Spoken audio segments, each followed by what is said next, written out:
on this computer. So I started talking a few minutes ago and you missed some really good stuff and we're not going to go back. Now, Andre, to the actual question that I am supposed to be asking you. Mm-hmm. I read your bio. What did your bio not cover? I was a music producer. Oh, word, what? What kind of music? Yeah. Definitely hip hop, you know. Okay. Hip hop. I got a contract from Murder Inc. at one point to produce for Ja Rule. And this was when Ja Rule was at his highest too. Yeah. I was supposed to produce for Ja Rule. Yeah. Yeah, I was supposed to produce for Ja Rule. Wow. So it's Ja Rule. I don't know if you heard this guy called Big Pun. Of course, I'm a Big Pun. Yep. I was supposed to be on Pun last album, but I think a month later he passed away. Yeah. And I met him when I got out of the hospital. You know, my whole left leg got ripped, and my friends came to get me to go to his office, and I was on crutches. And it was a studio around the corner. You know, Big Pun was doing his last album there. And my friend had a disc and he just took it over and he said, "Hey, I want that guy to produce," you know. So I went to go see Pun. Pun was in a van. I always tell people this. Pun was in the van. I had my freaking crutches. And I never seen Pun before. I never saw him like in person.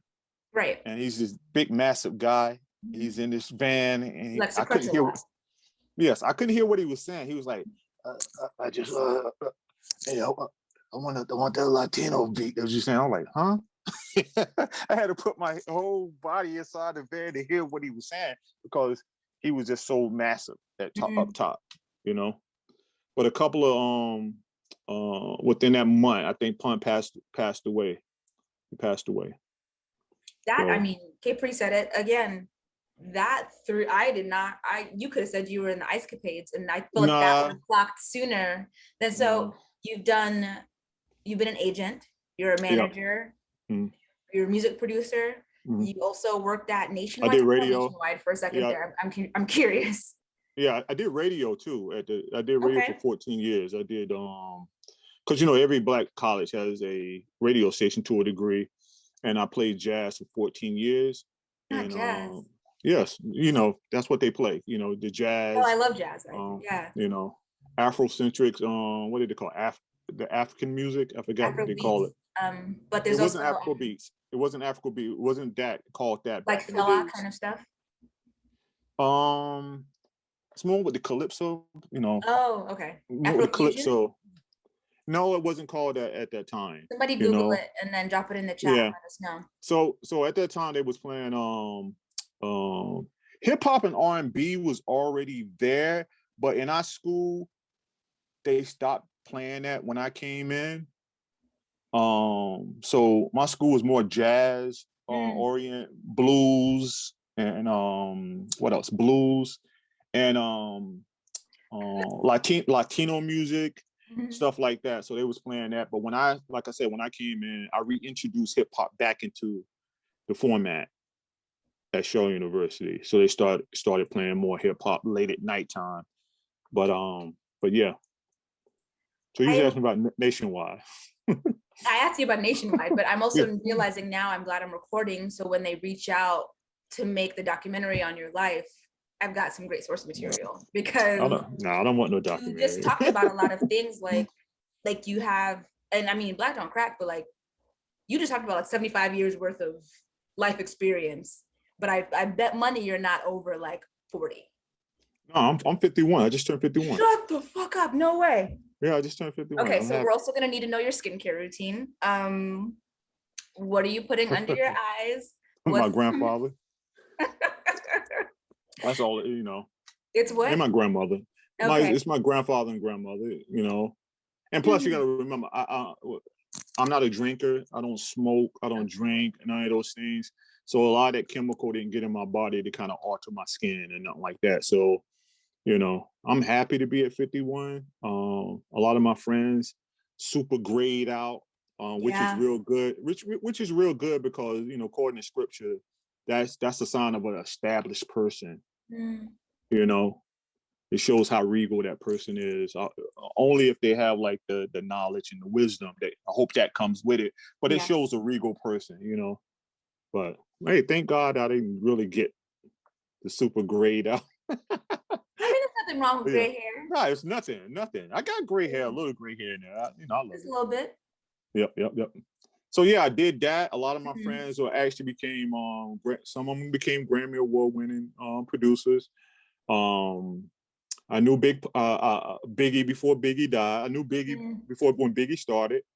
I always tell people, if you look at the Biggie story, when he was in jail, he was in Raleigh, North Carolina. He was at Wake County Jail because at that time he was doing what he was doing at that time in Raleigh. And at that time, Raleigh was a place that a lot of people came through. So a lot of people that came out of Raleigh that was from other places. You got to remember, North Carolina is a college state. Yeah. And there's a lot of Black HBCUs in North Carolina. So of course, at one point you had to come to North Carolina, especially Raleigh, Durham, Virginia area and stuff like that. Run DMC did their first tour. I mean, they did their first show in Raleigh, North Carolina. So you got to think about the hip hop. A lot of people I know, a lot of people, the Ninth Wonders, a lot of my friends. One of my friends did 50 Cent, some of 50 Cent first album. So doing college tours is what you mean? Yeah, at that time they was doing college tours. The like the rappers was doing college tours. We didn't call it New York at that time. We just said it was hip hop at that time. So we didn't really give it no like East Coast. We East Coast, so we didn't look at none of that the way people look at it now. So I always try to explain to people, I was there because I was a DJ. So I wasn't just a DJ radio. I DJ clubs. A lot of people knew me as a producer and a DJ. And a lot of my friends got signed to labels like the Lords of the Underground. They got signed. A lot of the rappers I know, and a lot of people know me. Here in LA, a lot of people don't know me because when I came here, I stopped producing and DJing. But back east, a lot of people know me. Oh, that's blah blah blah. That's blah blah blah. They know me as by that person name, and I don't like to really and we're in new times now, so I don't really like to talk about all that stuff no more because I'm a manager now.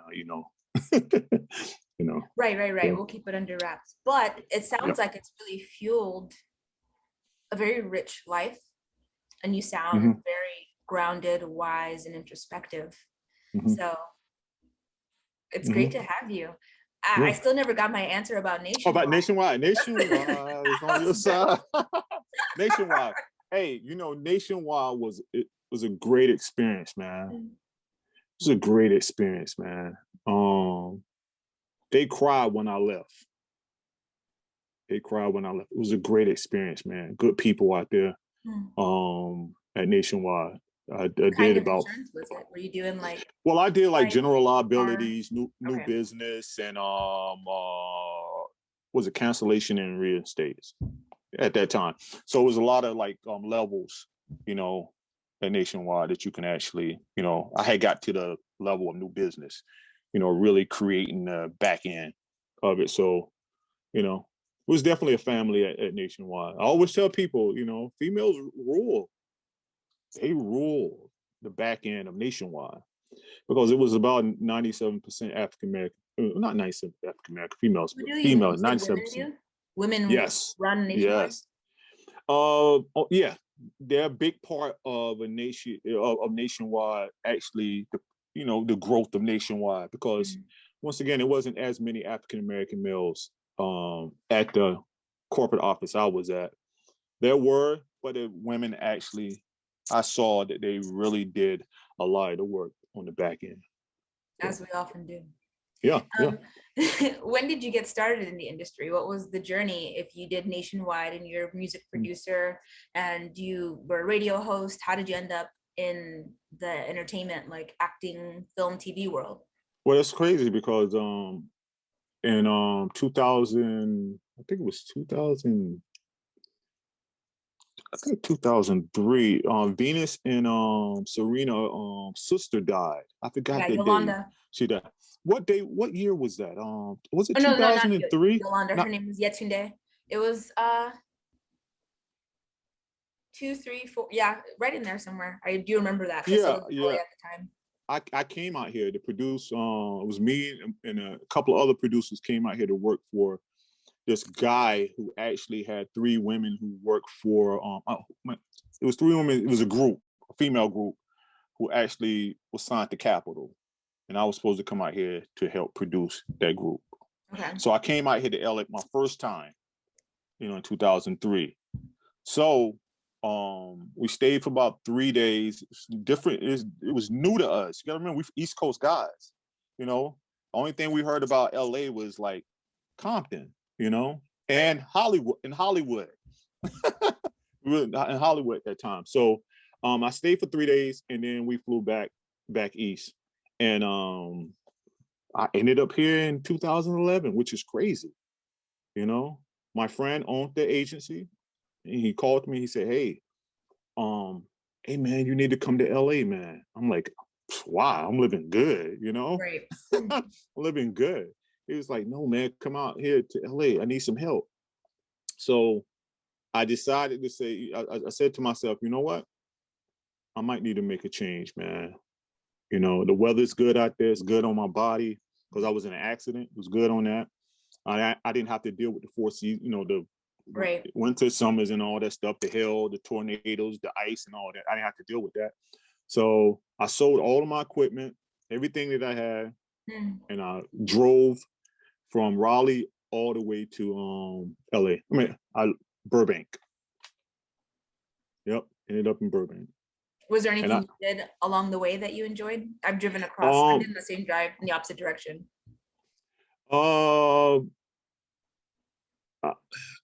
Newness, I can say that, because you got to remember, on the East Coast, we don't have to really go we just go up and down 95. We don't really have to go nowhere. But taking that trip, I saw things that I'd never seen before. I never saw Tennessee. I never saw Tennessee. Never saw Oklahoma. I never saw none of this stuff, man. We only see it like on television.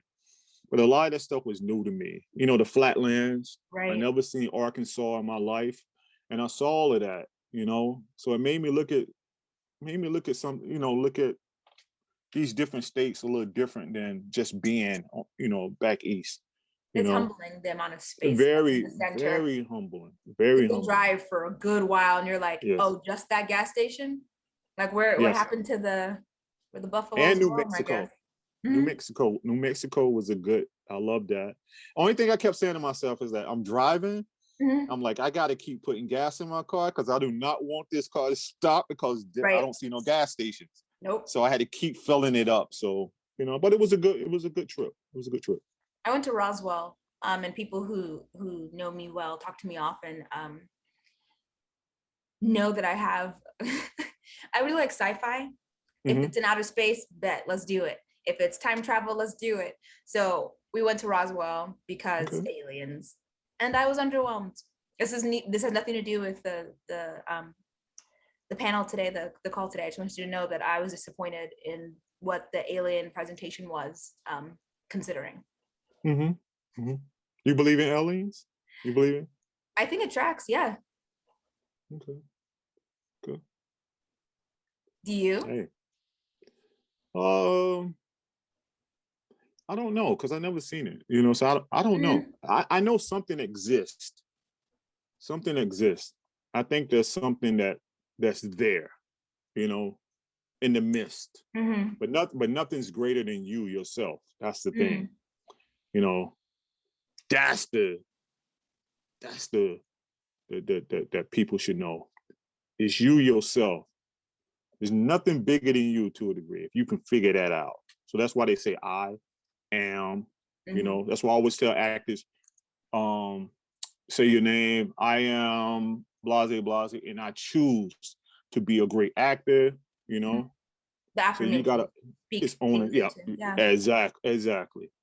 We'll talk about that as we. No, I love it. What does a manager do? What's the difference between you and agents, and when's a good time to get a manager? Simplify. Go back to God and the universe and the aliens. It's simplified. My job is to help develop the actor as a manager. help you get you where you need to get to. That's what all managers do with guidance, basically. Guidance and development. Agents, they do the same thing, but a lot of them to a degree just don't have the time. So when you come to them, you got to have a good package, have a strong portfolio, you know? So their job is actually to negotiate the contract. But I always tell people when they're dealing with me, they're dealing with the best of both worlds, because I was an agent and now I'm a manager. Right. So you know how it works. So, yes, because I played every part. I always try to explain to people, I played every part, you know, voiceover, theatrical, commercial, what else? I did literary a little bit here and there, but that's not my strong suit. It's mainly voiceover, commercial, print, and theatrical. I'm somewhat a master at that because I had time to study. Yeah. Because I didn't know nobody when I first came here. So because I had back end data, I was able to take that information and say, oh, these are the missing pieces that a lot of actors are missing. You know? Speak to that. What are we missing? So one thing is this that I've learned: the communication skills between rep and actor is murky. Yes. It's not clear at all. You know, just throughout that 10-year run of being an agent, I saw a lot of gaps in that, right? So a lot of agents don't have time to do research because everything is time-based. It's time. It's time with casting. It's time with the agent. It's time with the producers. It's time with everybody. Time. So they don't have time to say, okay, you know what? Okay, Grey's Anatomy. I always tell people, I can pull up Grey's Anatomy backdated all the way to its first inception. I can look at what's going on in the world of Grey's Anatomy. So I'm able to explain to you, hey, this is what you need. Because I'm a percentage guy. You know, grad school teaches you that when you start writing all these papers, they teach you to go research. School does that too. High school and, you know, college does it. I'm saying grad school is a little different. So when I first came here, I just started doing research because I didn't know nobody, but I wanted everything was commission based. I got to make sure I get paid. Right. So I got to know everything that goes on. So I get to see the back end data. So now I was able to actually tell the actors, this is what you need. This is the missing pieces. The communication between you and your rep, it's not working, right? And then you have communication when you're dealing with actors. Actors are already getting communication from the outside people. Yeah. That's messing it up because they don't have back-end data. They can't pull a whole from the first inception of the show, right? So if I'm looking at NCIS and you say, oh, I want to be on NCIS, that's my show. And I might say, you know what? Okay, this is what you need for NCIS. Now for NCIS, all of this is going to cover CSI. Some of that headshots are going to cover Grey's Anatomy, right? So always try to explain to people, this is what you need right here. But see, this is the problem. A lot of actors don't listen. I didn't believe that when the casting director told me this years, my second year in LA. I didn't believe that because I just thought that people, hey, you want to be an actor? I'm thinking that you won't listen, right? A lot of actors don't listen.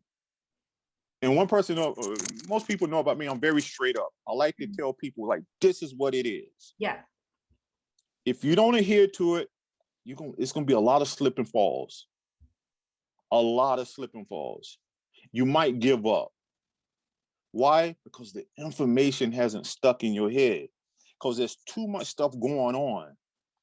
Your friend got booked on the show. You thinking that you're supposed to get booked on the show. So it's just too much going on. It's too much going on.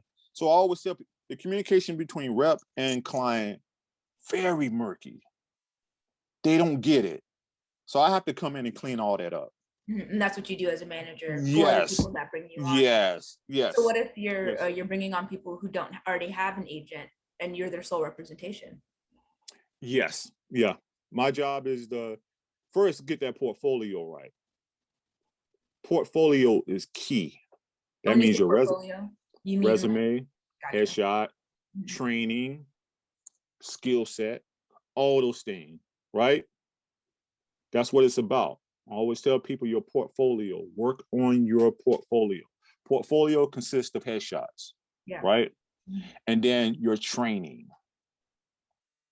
Training is key because if you don't have if you don't have a lot of things on your resume, training can actually help, right?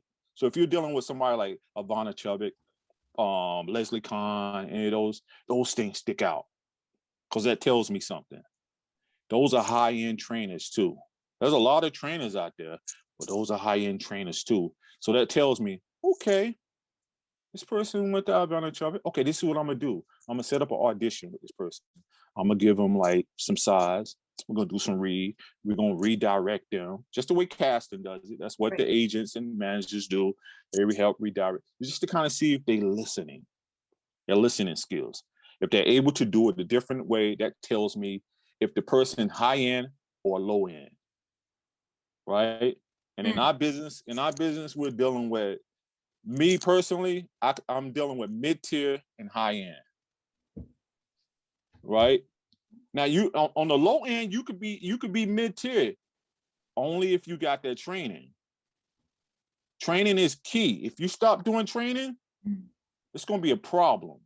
So what puts people in the middle or the high? Is it at this point what they're booking, or is it mentality? Is it talent? Is it, go ahead. It's mentality. That's one.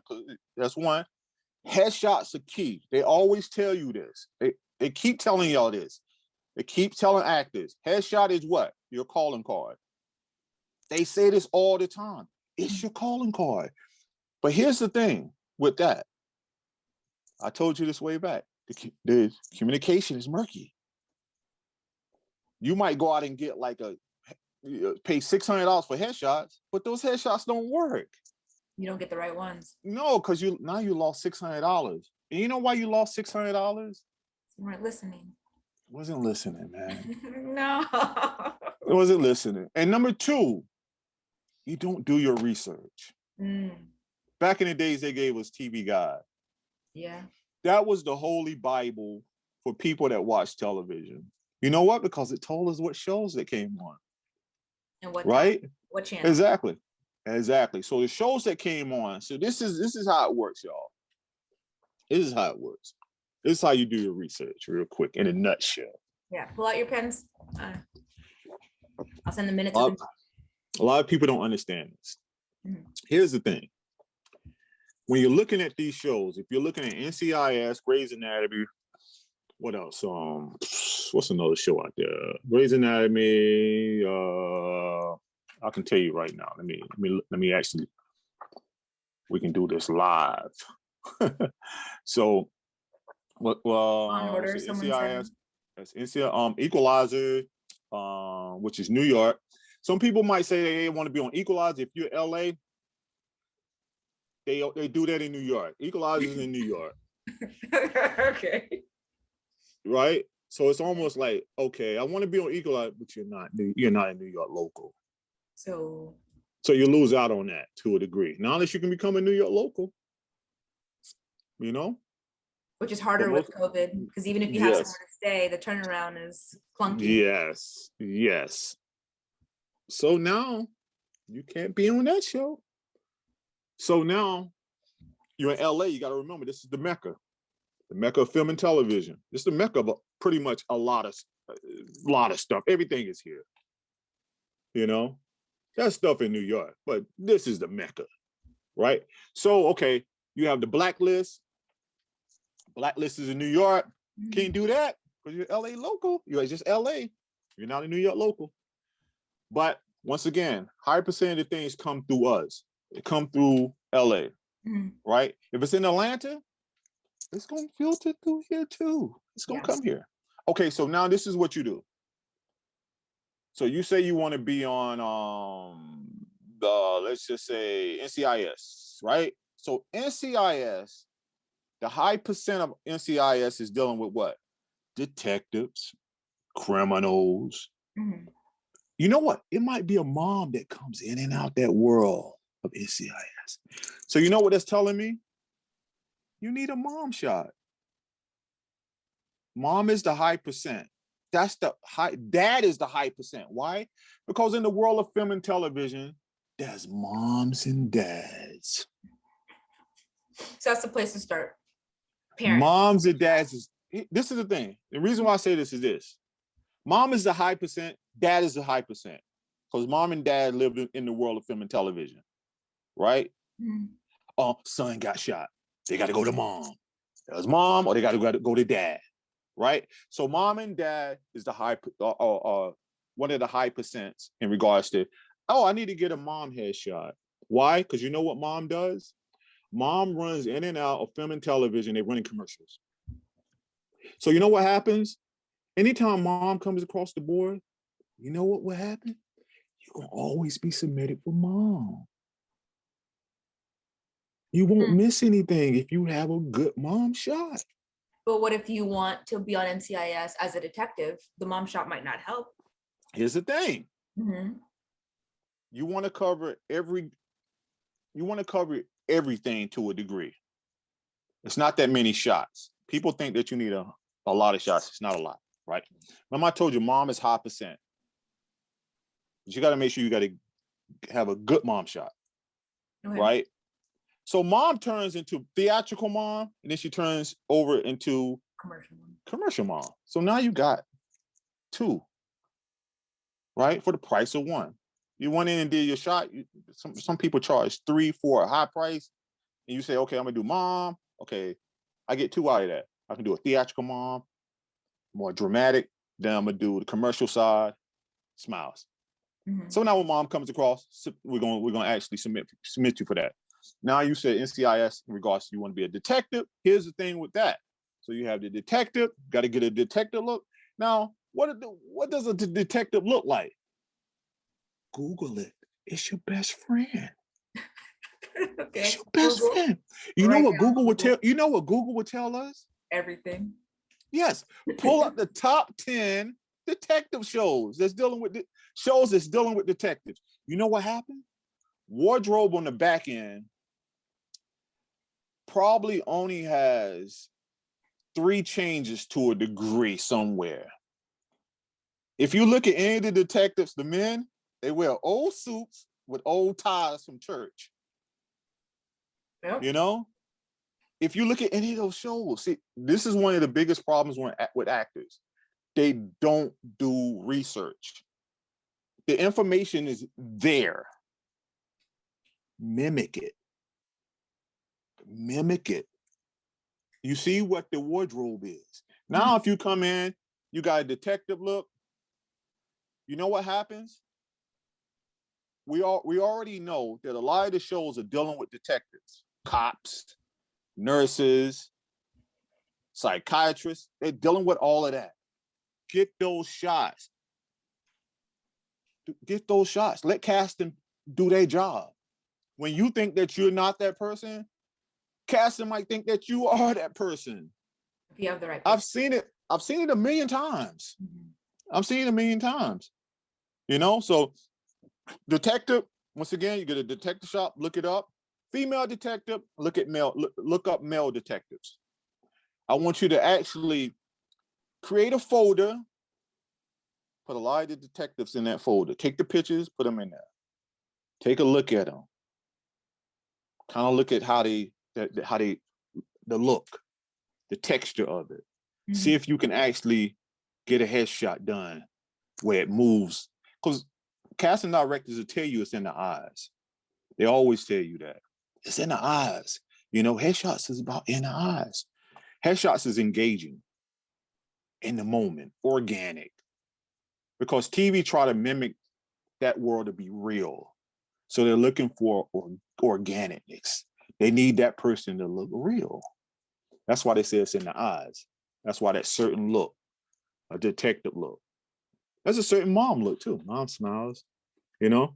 You don't have to look beautiful. You know, most times we don't really go too much for that because you know what?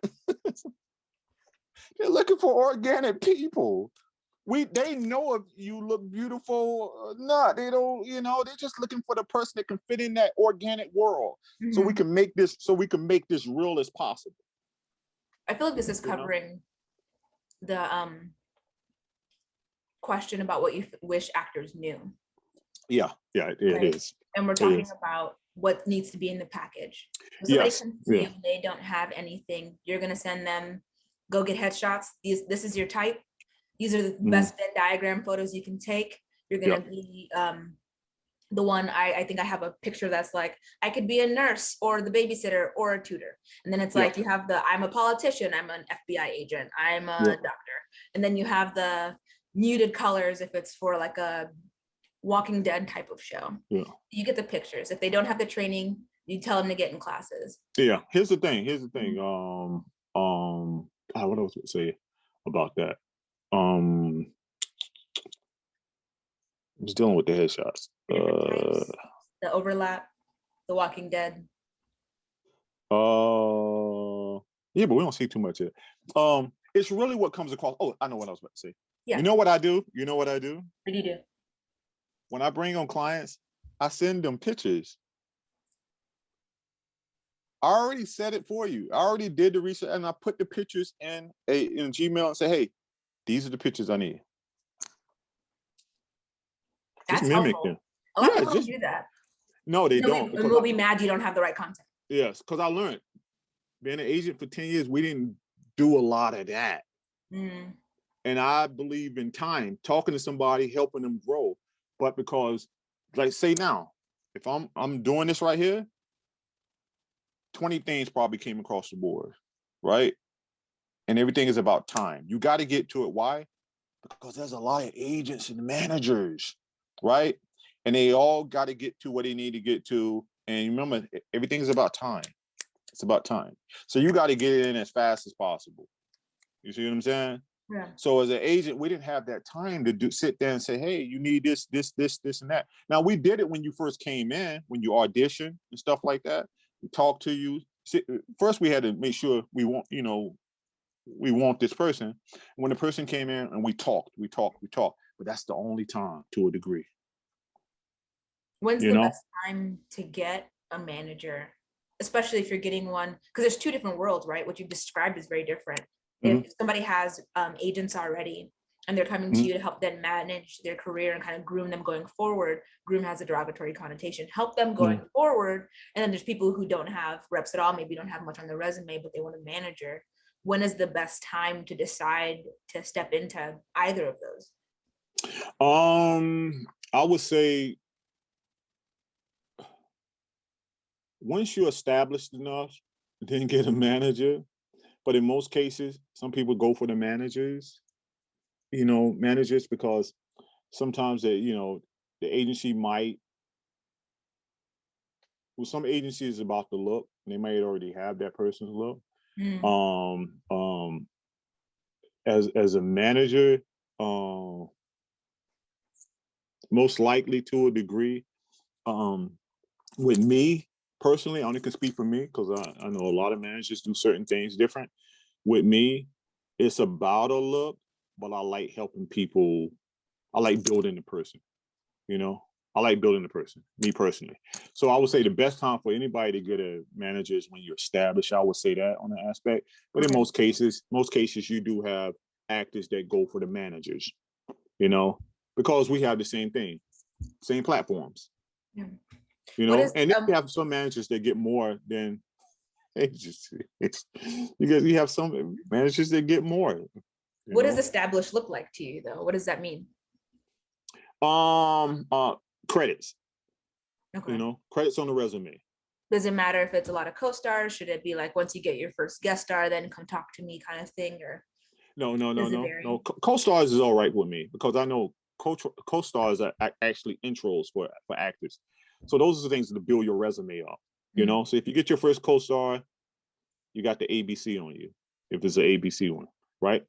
So you might get another one. I had a young lady who actually, when she signed with me, what, about 11 months ago, she ended up, when she came on, she didn't have a lot on her resume, but I just liked her. She had the energy that I like, right?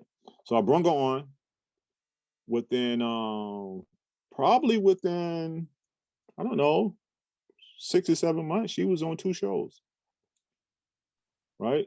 Mm-hmm. I got her auditions. She did her job. And then this is what she did. She also went to Leslie Kahn. That's where she wanted to go. She went to Leslie Kahn. She was serious about her craft. She booked a lot of stuff, commercials, and she booked a lot of stuff on the theatrical. So it was a matter of opportunity and strategy. Yes. Yep. Okay. Yep. It's, at the end of the day, it's you. It's you. You take a person like me, I'm gonna help make a bigger you. You know. Yeah. Because I'm a believer of somebody, of people. If I see it in you, I'm gonna help push you. Because it's, at the end of the day, it's all about a good story. It's a good story. They get to a point, they say, well, you know, Andre, he saw something. And I hear that now. I hear actors say that now. Mm-hmm. I have actors that booked a lot of stuff and they say, he saw something in me that I didn't see. Mm-hmm. You know, in this business, they love energy because energy stands out. Mm-hmm. And there's perks and incentives that come with people with great energy. You know?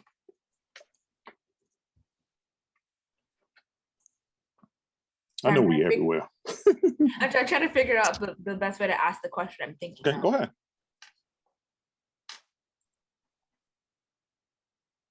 It's not all looks, which I think some people get caught up in. Yeah.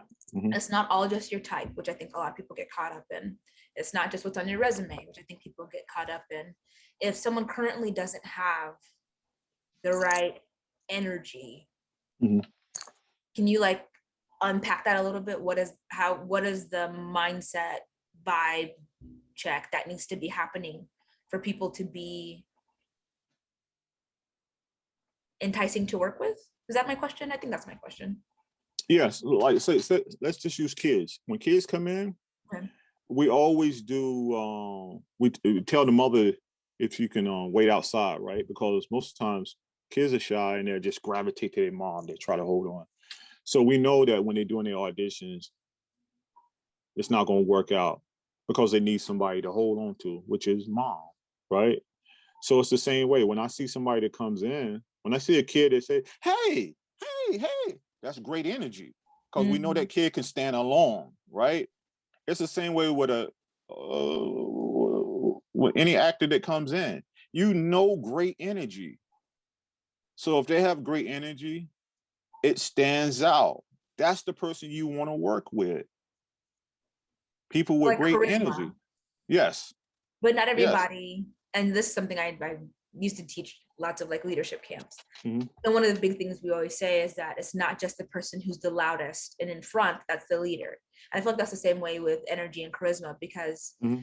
You'll see some people who super charming, charismatic, Tom Hiddleston. And then you have people on the other side of that who are super quiet or perceivably so, like Brie Larson.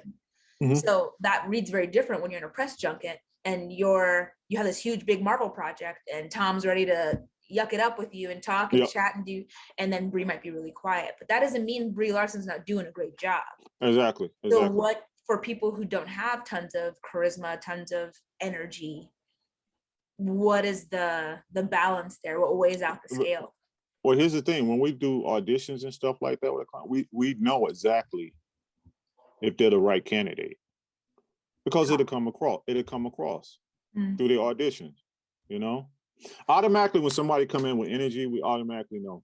It puts a smile on your face when somebody come in, right? Vivi has a good question. So is it like, and okay. Capri, don't worry, I've seen all of your things. I'm circling back to it.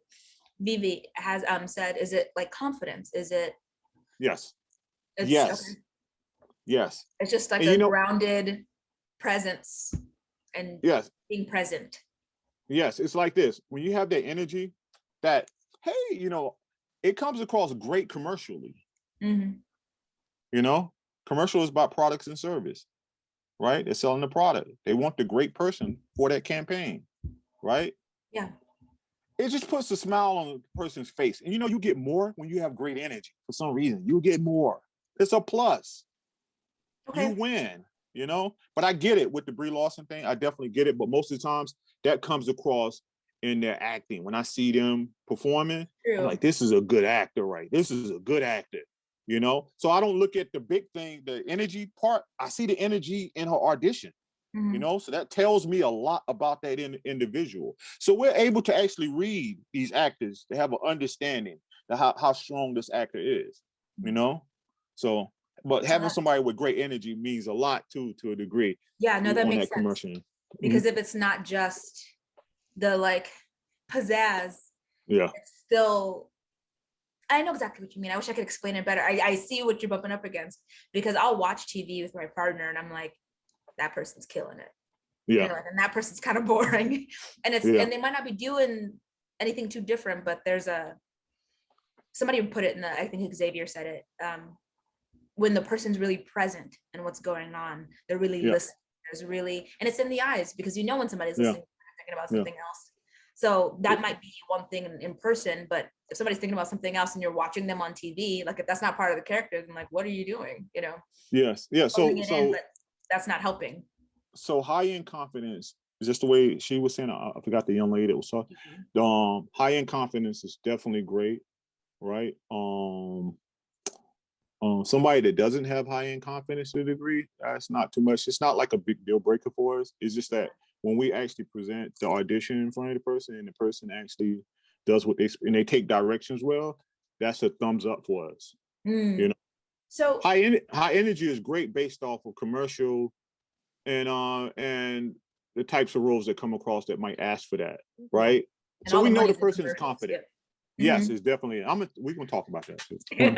All the money's somebody give me a car commercial, please. Mama has student loans. What I find interesting in this conversation isn't just what is needed from the actor and what it's needed from the manager, but also how has this changed and how does this apply now when everything is self-tape because of COVID? Yeah, what you have to do, master self-tape. You have to master that, It makes it a lot easier for y'all. I mean, for actors too. Make it a lot easier. You don't have to drive to your audition. You save gas. Nah, gas prices are high right now. So yeah, so you have to master auditioning from home. But that doesn't mean word perfect and within reason. And it doesn't mean perfectly clean cut. Because I was just watching something, or maybe I was reading it, about how sure, a perfect audition is great and it looks good, but a lot of directors will be kind of uninterested because there's nothing to work with. They already did it. So a perfect audition really lands if it's a co-star. If it's a guest star, that can be beneficial. If we need to move on, there's not a lot of time to put on you. But for a series regular audition, you just want to show that you have the energy and the essence that they need, because what they're going to want to do going forward is also then, we need to work with you. We want to see what that's like. We want to be a part of that. Does that ring true? Do you have anything to speak to on that? Even with self tapes now, I always tell people, get a coach. It's like having a mentor anyway. Get a coach, get a good coach. I have a friend back in New York, one of my best friends. He's an actor. Every time he get an audition, he uses coach. And you know what? He always get pinned. Elevation is key. Yeah. I'm not an acting coach. I can see good acting, but the little tricks that y'all do and stuff like that, that's not me, but I can tell you, hey, you might need to do this, but get a coach. That would help elevate you to get you where you need to get to, And sometimes it's just a matter of not reading with your mom or your cousin that lives in the house. Grandma and them. Sometimes that's it. Just find another actor, because you need somebody to react off of. Yes. Because a lot of, depending on the size of the role and what's going on, you're not the only person talking. Yeah. So there's not a lot to watch and there's not a lot to listen to if what you're getting is nothing or what you're getting is very flat.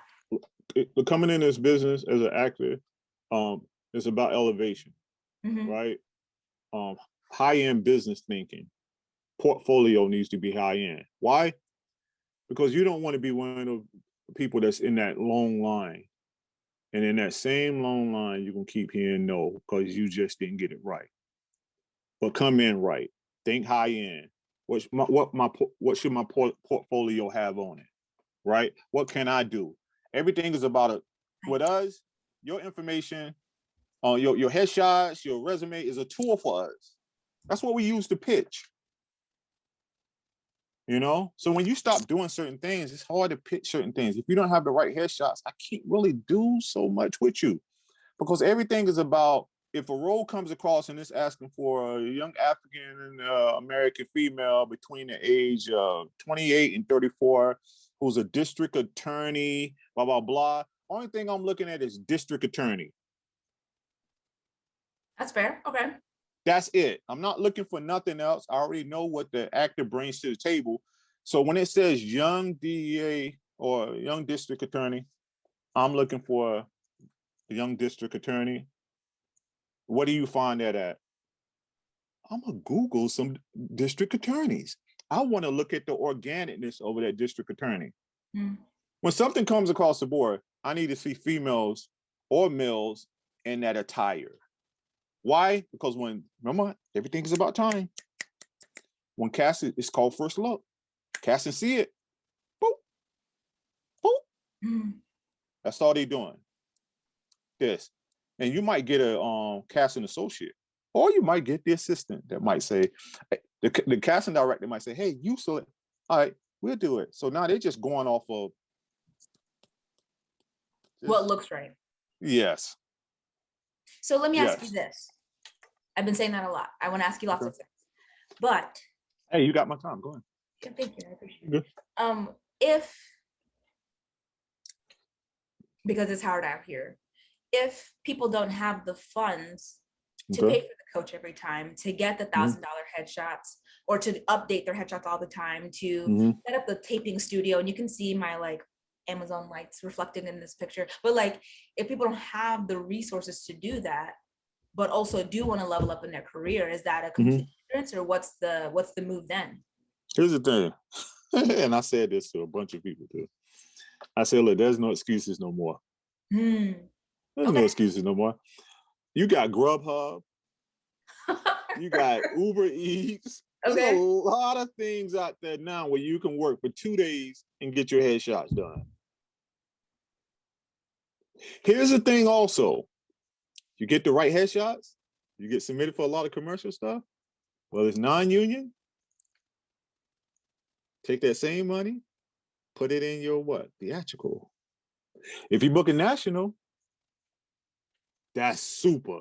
Put that money right? in. Yeah. Yes. Now you're able to move a little different than the rest of the actors who are just here just to be seen. But so much of it seems to be perception as well. I'm in a group called, and I'm sure you've heard of it, Here and Ready. It's the Black Actresses group. And one of the things people were saying was that they've gotten in the habit of, no matter what's going on, where they're at in their career, I mean, not where they're at in their career, but whether it's feast or famine time, they will show up, nice fit, expensive purse. So that even if they're not booking right now, casting thinks they're working because they can afford it. Yeah. And that perception kind of perpetuates okay, well, if she's working, then I want to work with her because she's, Yeah. Yeah, you create yourself high end. Create yourself high end. Okay. So I'm getting great questions in the chat. So when you run through the rest of these real quick, where do you stand with the appropriate level of communication and requesting feedback for auditions? How communicative are you as a manager? And when do you think it's appropriate or not appropriate to reach out? In regards to feedback on auditions, you don't get that from casting. So you don't ask? No. Yeah. Okay. No, and also, they're able to actually get their reports too. So what happens is that what I do, I pay attention to everything, right? So if this person getting a lot of auditions, That's a good thing. A lot of people don't understand that. That's a great thing. You're getting an audition. You're getting a call back. That's even greater. Booking it. Bing, bing, bing, bing, bing. Right. That's the holy grail. So if you're getting auditions, that's good. You don't need no feedback. You're getting auditions. Now, call back, there might be something that you might need to tweak somewhere. That's why you get into those classes, right? Get into a class that actually teach what is it? What do they call it? Booking the audition, those booking rooms. I forgot what they call them. Get into those. So you got to remember, a lot of actors, they come in, they take the training, but they don't do nothing else after that. So now you up against the people who actually have coaches and all of that. They gonna beat you. They're going to beat you. The rest of the other people at the beginning that don't have none of that, and then you got to remember, they stop training, they're not going to win to a degree. So do you feel like the front loading, the training, probably going to like a BFA, MFA, BA, MA program is worthwhile, or is it start where you start and then just take classes as you go, or both? It sounds like might be the answer. Well, we always tell people to audit classes. If you're in LA, audit the classes. When you look at what is it, MFAs and stuff like what is that? People that went to school for theater and stuff like that. Master's Fine Arts, yeah. It's a reality check when they come to LA. People that come and go to classes here, they beat them. Why? Because they have the experience. They have the experience, the people with those degrees, but they don't have the experience. Right? So the average Joe Blow who comes to LA, who takes classes, right, compared to the ones that went to school, you got to remember, a lot of those people, I hate to say this too, man, and I'm not going to say it, but a lot of people that come to LA and they start taking these classes, the high-end classes, they're going to beat the ones that actually went to school for, why? Because they actually go into the auditions. They get to understand what the room is like, right? So they're getting that experience and they're getting the other experience. So you combine the both, they beat out the person who went to school for it. Because in school, they don't teach you audition techniques and nothing like that. The people that's here, they're getting real live training. And not only that, auditions, that's key, because you need to know exactly how each casting office works. So they're getting the real live, you know. New York is different compared. LA is just a beast within itself, you know. Yeah. I done seen everything, so I can kind of say, hey, this, and also I get New York breakdowns too, and I see what's going on in that world. So New York does something different. LA does something different. Because I don't know, people who like me are obsessive with like IMDb Pro. When you look at the cast of Black Panther, there's 15 people above the line, 13 of them have MFAs, and half of them are from Yale. Yeah, so you got to remember that's film. There's a difference. That's film and it's TV. Oh, talk about it. We're talking about there's two different things. Tell me. Right, so those things are broken down. So film is a whole different world within itself. You know what I'm saying? TV, when you're talking about guest stars, they're looking for people that actually have guest star on their resume. It is hard for a co-star person to get a guest star role if they don't have a lot of co-star roles. I mean, if they didn't book a lot of co-stars. So you just can't jump in guest star, because guest star helps carry the show. You see what I'm saying? So you might have a lot of actors and say, I want to be a guest star. No, how can you? You don't have nothing on your resume. Casting is going to look at me crazy and say, why did you submit this person? You see what I'm saying? Yeah. But then you see people like Yahya Abdul Mateen, right? He went who is that? Yeah. Oh, you know Yahya. He was in the disco, the show from the 70s. There was a 70s based show, took place in New York. That was his first credit. He was a recurring guest star. He was also in the new Matrix. He played the new Morpheus. He was in and they filmed it here too, Lord help me, with Regina King.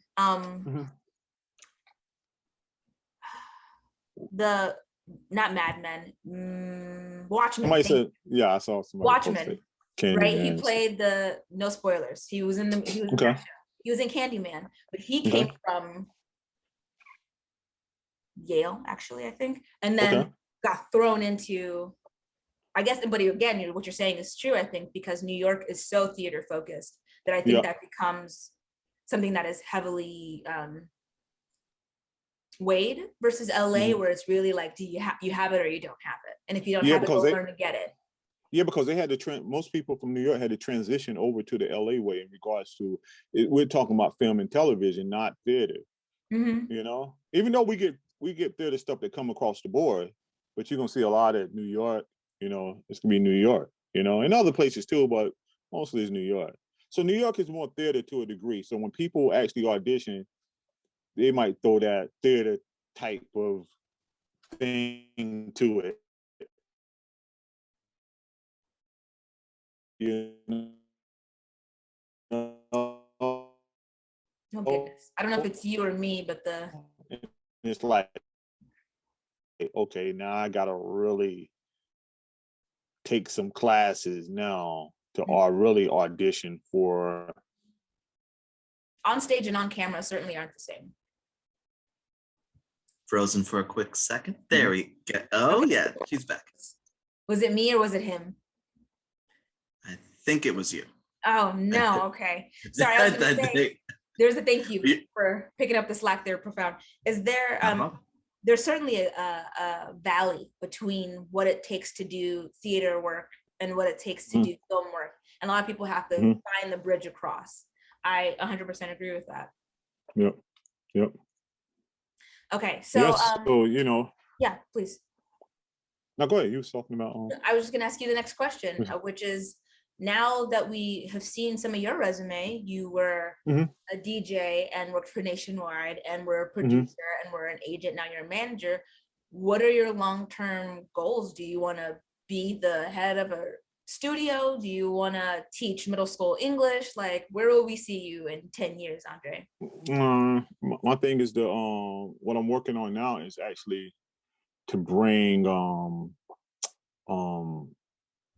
good TV shows to African Americans and other diverse groups too, but mainly we're working on a medical drama that's different. So one of my clients got signed to the Hallmark Channel as one of the writers over there, and she has a lot of other stuff that needs to be sold. So I'm working on that. But what I'm trying to do with my company, man, is to actually turn it into like a 3 arts in them, where they actually create movies and stuff like that.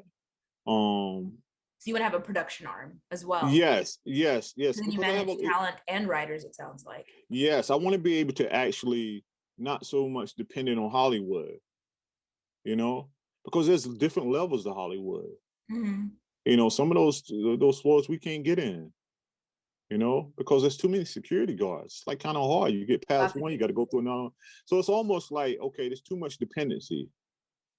And it's almost like, you know, you can do this yourself, right? You know, you have the talent, you have super great writers who wrote on a lot of shows.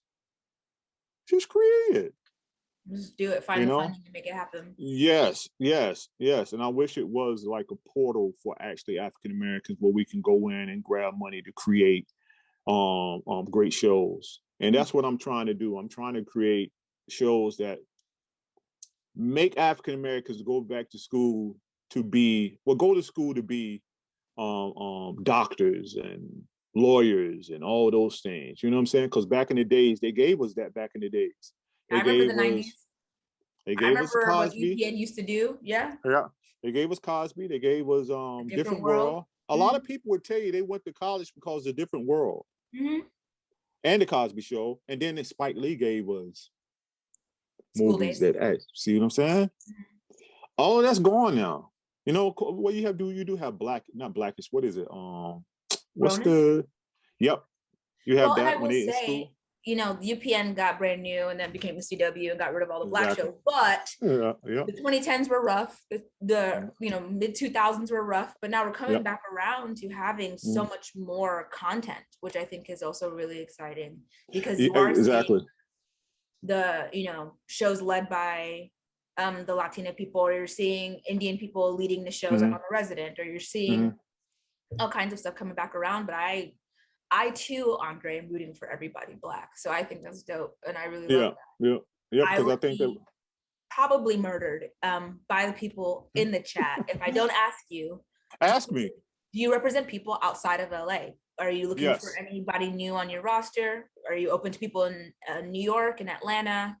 Yes. I cover LA and New York. So I have the New York breakdown. I have the, of course, here in LA. But you know, I'm definitely looking for more people in New York. Okay. You know, Atlanta, as a manager, it's hard to get the Atlanta aspect, get Atlanta. As an agency, yes, you can get Atlanta, you know, but that's all of that stuff is cost, you know, it's cost. But the managers can't, you got to add other little things to get it, you know. So that's not like, and also keep in mind, a lot of Atlanta stuff comes through the breakdowns, you know. And I deal with a lot of the people that be casting for a lot of those things. Because you gotta remember, throughout the years, we actually, to a degree, know each other. So it's almost like, okay, they're doing something in Atlanta, it's gonna show up on the board. Right. And we submit for it, you know. Sometimes I just got somebody, there's a show called All the Queen's Men. Yes. You ever heard that before? That sounds familiar, yes. Yeah, it comes on. Yeah, that comes. I think it's gonna be on BET Plus. I think they're on their second season right now. Oh, okay, yeah. On the second season right now. But I got one of my clients that actually on there. They went in for one, not even 5 episodes, which was a good thing, you know. Yeah, they can ask me questions. Hey, no, you're good. They can ask me some questions. There's stuff in here that I want to ask you. Some of it's flirtatious. So somebody wants to know if you're single. Yes, I am. Okay. But also I see you got a Doc McStuffins behind you. Yeah, because I can explain that. That's my niece. Oh, that's you. Who's your niece? The girl who plays Doc McStuffins? Yes. No way. That's okay. Yes. Why am I fangirling? Doc McStuffins is dope. I'm sorry. That's part of the story too, because you remember I told you I came here in 2011. Yeah. My best friend who wanted me to come here, that's his daughter. Wow. She's killing it. I watched when he was like baby, you know what I'm saying? He's from Boston. So when he was living in Brooklyn, him and his wife moved to Brooklyn, moved the kids there. And what happened, his daughter said, I can do, she was watching Miley Cyrus, what is it, Hannah Montana.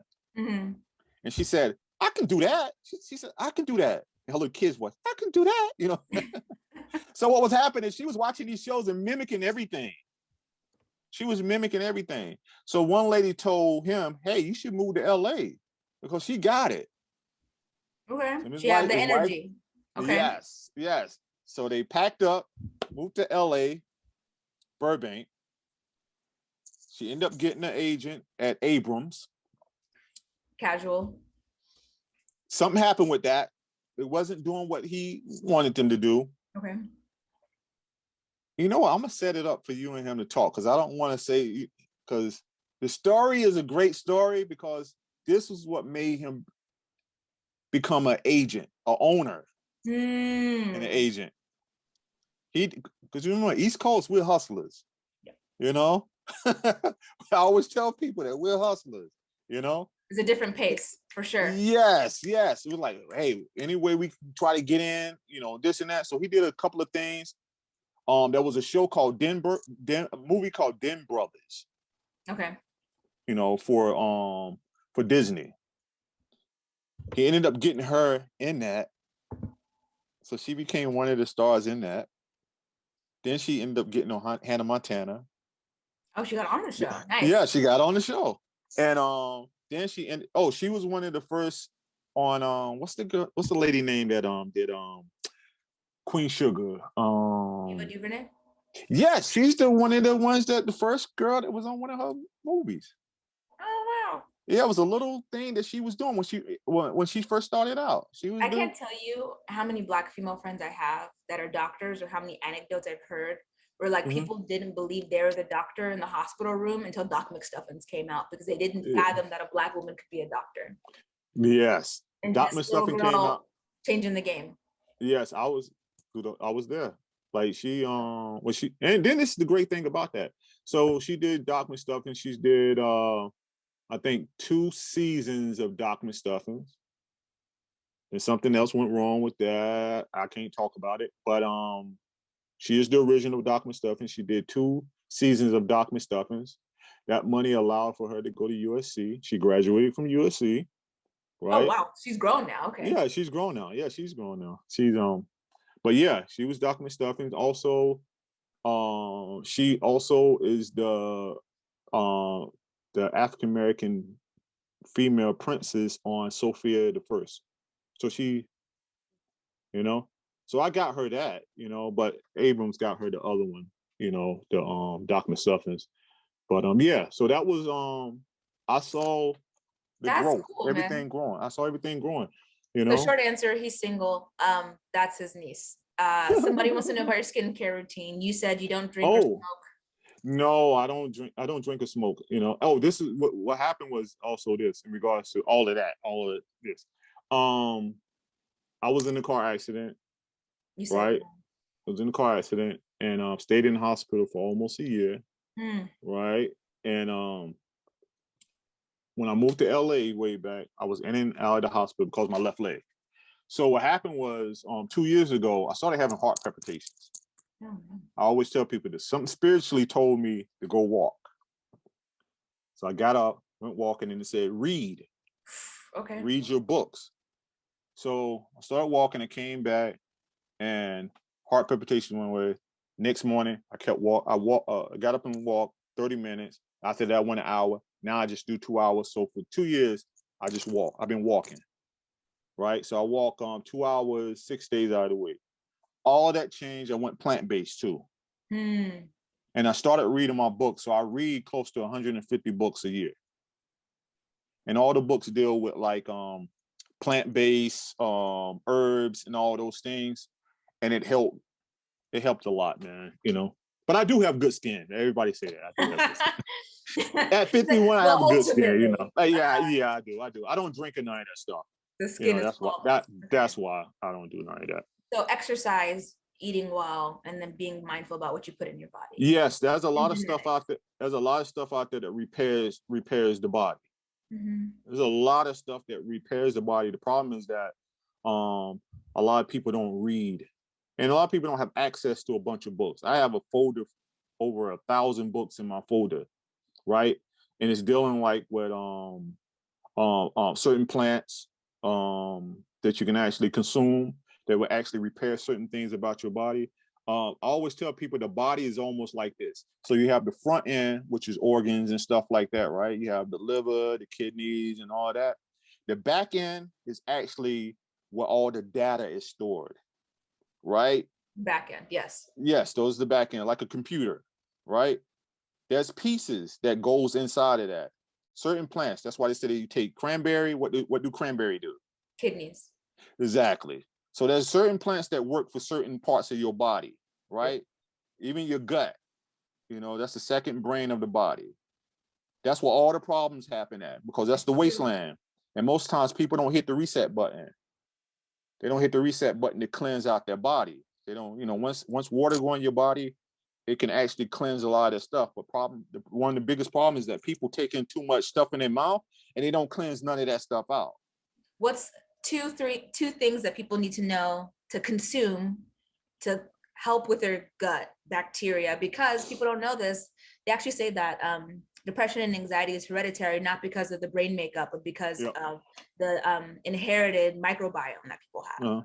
So 2 things that people should consume that would make them healthier immediately. Not that you are a doctor. No. One lady put up the Matrix. That's Sophia Stewart. A brilliant lady. Brilliant. She's way out there. And I don't think a lot of people understand. Sophia Stewart, her understanding, the author, right? She's the one that wrote Matrix. Yeah, because the Matrix apparently was the sequel to what the Terminator was. But she wrote that. She wrote the Terminator. So she wrote the Terminator. It was supposed to lead into the Matrix. It's supposed to be a continuation of the story. But then the Wachowskis stole it and called it theirs, and then had to pay her millions of dollars for it. Exactly. Yeah, so a lot of the things that that you can do is actually what people don't do, what they stop throughout time was fast. Now the Muslims do it, during Ramadan, right? Annually, yeah. Which I fasted with them for what 7 years, and that was all through a bet through one of my friends who's Muslim, who's the guy, Kareem, whose daughter is Dr. Stephen. All right, shout out to Kareem. Kareem's been Yeah. a game changer. Yeah, he betted me. He said, "You can't do it." I said, "What?" He said, "Yo, you can't eat. I can, but I told him I can eat when the sun goes down. Mm-hmm. So I can do this." He said, "But you can't drink no water." And I was like, "Okay, I can do it." He said, "Come on, man. Nobody else did it before. Come on, man. How are you going?" I was like, "I can do it. You said I can eat and drink when the sun goes down, right?" He said, "Yeah, but LA time, the sun had come up around 5 o'clock for some reason. Yep. And hey, when I was doing that, I had to get a jug of water by my bed and just to drink the water because I would wake up when the sun was about to come up and I got to get the water in. And I was like, I got to get all this water in me. So I did that, went through it. He couldn't believe it. So that first time I did it next year and the year before that and the year before that. And what it does, it cleans this. Yeah. You couldn't watch certain Mental things. Clarity. You couldn't listen to certain music because it is this. But I always tell people certain things that you do, fruit, like grapes and stuff. I always tell people grapes, if you fast and eat grapes, they tuck the seeds out for a reason. They tuck the seeds out for a reason. Mm-hmm. And the reason, I can tell you off camera, but I don't want to say, because I don't want people to say, "Oh, he told me this and told me that." Yeah, but Are there some books you can drop in the chat? Maybe people can go read them. Yes, there's a book. Or you can email me and I'll share it with everyone. Yeah, I can definitely do that. And there's a book that actually rewrites your thinking in regards to, well, it upgrades you in regards to I am, spiritual thinking. Exactly. It changes all of that because at the end of the day, there's a gift that we all are bestowed as humans. Once we come out of the female into this world, we're given a gift. Actually, the gift is in the stomach. Also, the gift is given from the male to the female. She carries it. That's why she's so precious. So that baby has to come through that and come into this world. But also within that baby, there's what we call the spirit, right? So that's actually the gift that's inside the human. Because once that dies out, the human body goes to the ground. It has to go to the ground. And the spirit goes to where it needs to go to. So that's why if you go back and YouTube, listen to accounts of people who passed away, they'll tell you to a degree the stories align up. And then when you start reading these old books, you'll have an understanding that, oh, wow. So, because as kids, we don't get the story. We see a lot of deaths, but we don't understand that. It's like, why? But now you get an understanding once you go into that whole world of reading, finding the knowledge and understanding, so. Okay, we're gonna drop the reading list in the chat. Yeah, I can do that. We're gonna do not in the chat. I will post it on Storyteller Sessions. I can give it to you. We have 5 minutes before the technical end. I'm gonna do rapid fire questions. Yeah, I know Roger. If Roger Piani, he just popped up. He said a former Polygon. It's Roger. Nice. Yeah. Do you have multi-hyphenates on your roster? Multi-hyphenate, what is that? Like actor, writer, director. I just have one writer. Okay. Are you accepting more writers?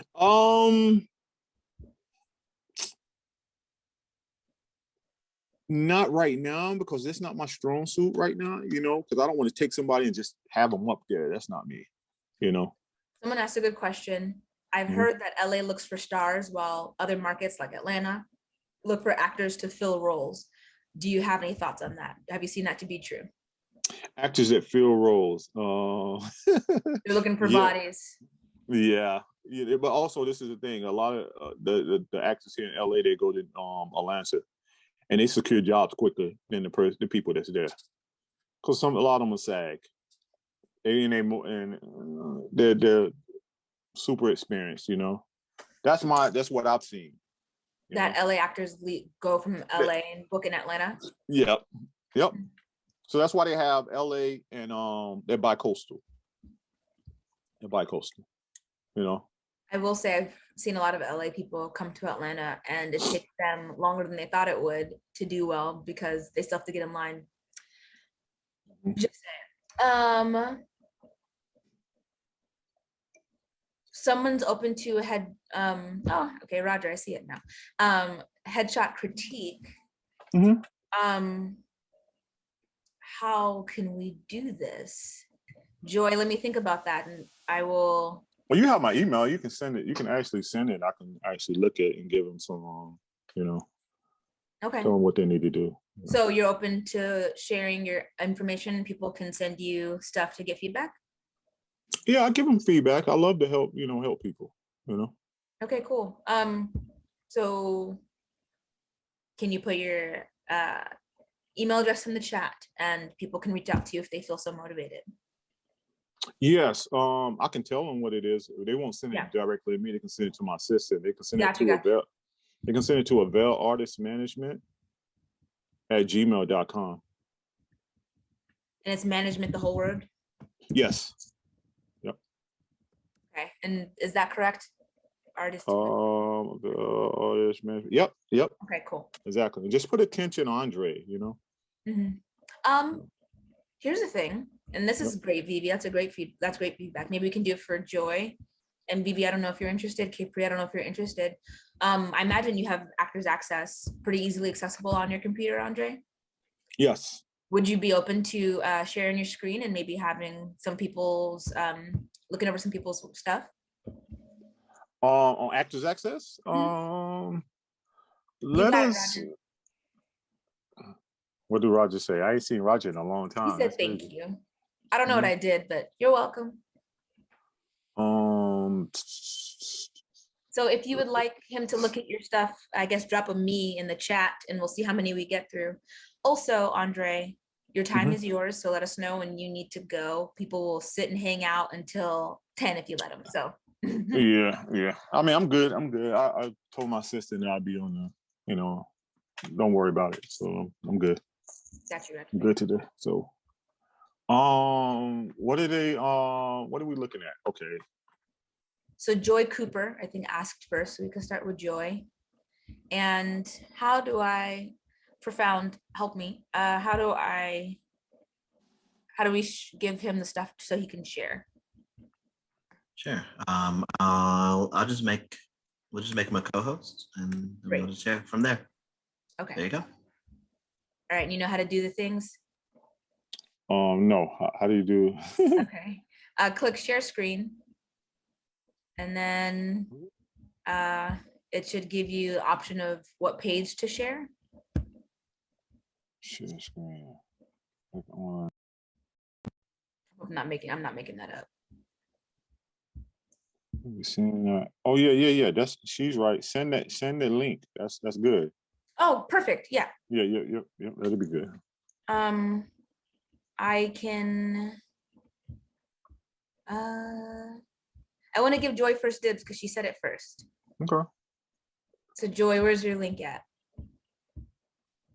Joy, I can share, so I will pull up Capri's. Great. Can you hear me? Yes. Yeah. Hi. Much appreciate this. Okay, so you want my Actors Access link? Is that correct? Yeah. Give me a sec.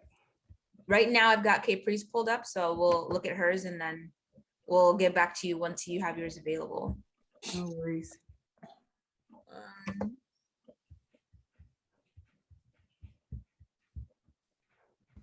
Oh no, my index's moving very slow. You are. So that's okay. We will stop sharing. Pull up that. What is their last name? Like, if you can show me the link on. Let me see. People are putting their links in the comments now. All right, let me actually. Okay. Yeah, somebody whose internet's faster than mine. I'm sorry if it. Yeah, I can share it. You wanted to start with whom? I don't know if Joy's is in there. We want to start with Joy, but Vivi, Capri. Okay, so I don't. Roger. I don't see Joy's yet, so I'm gonna go ahead and grab Caprice. Yeah, Capri's A moment. killing it. All right. Pull this one aside, share the screen. We are just sharing Caprice. That does it, right? Okay, there we go. Bless you, Profound. I'm here to help. So you just let me know where you want to go. Mm-hmm.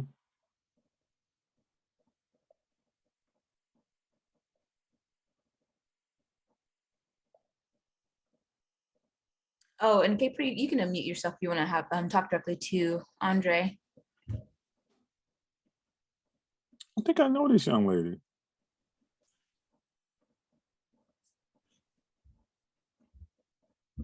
Let's see. I just took new pictures, but I kind of did like a quick kind of test shoot. So I still want to do another one. So I'm really curious to know.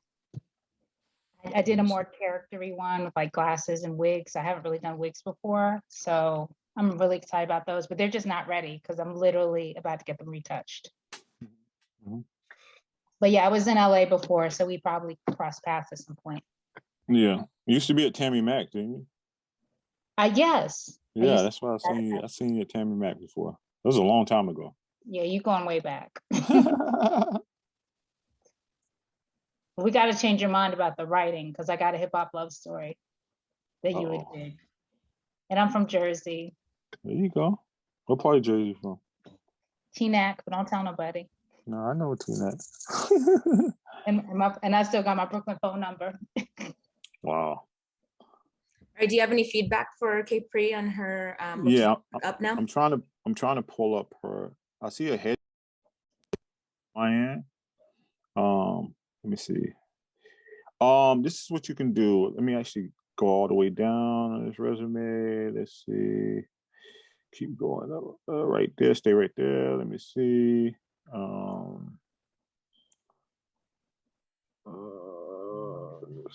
Okay. Boom. All right. Go up. I mean, yeah. Let's see. Keep going. Keep going. Keep going up. Stop right there. Let me see some. It's good to see you, Roger.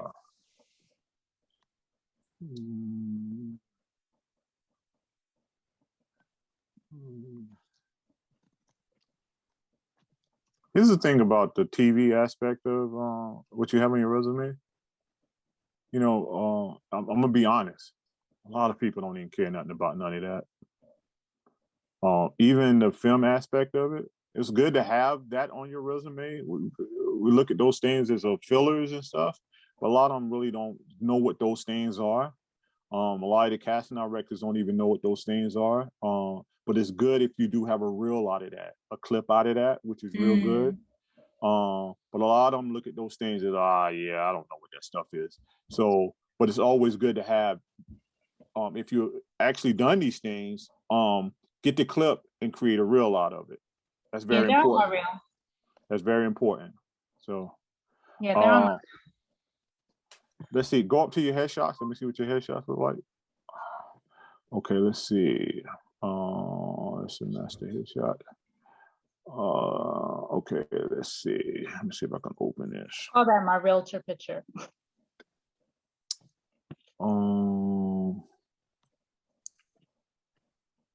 Just cycling. What is your playable age? Like, you know, what's your age range? 35 to 45.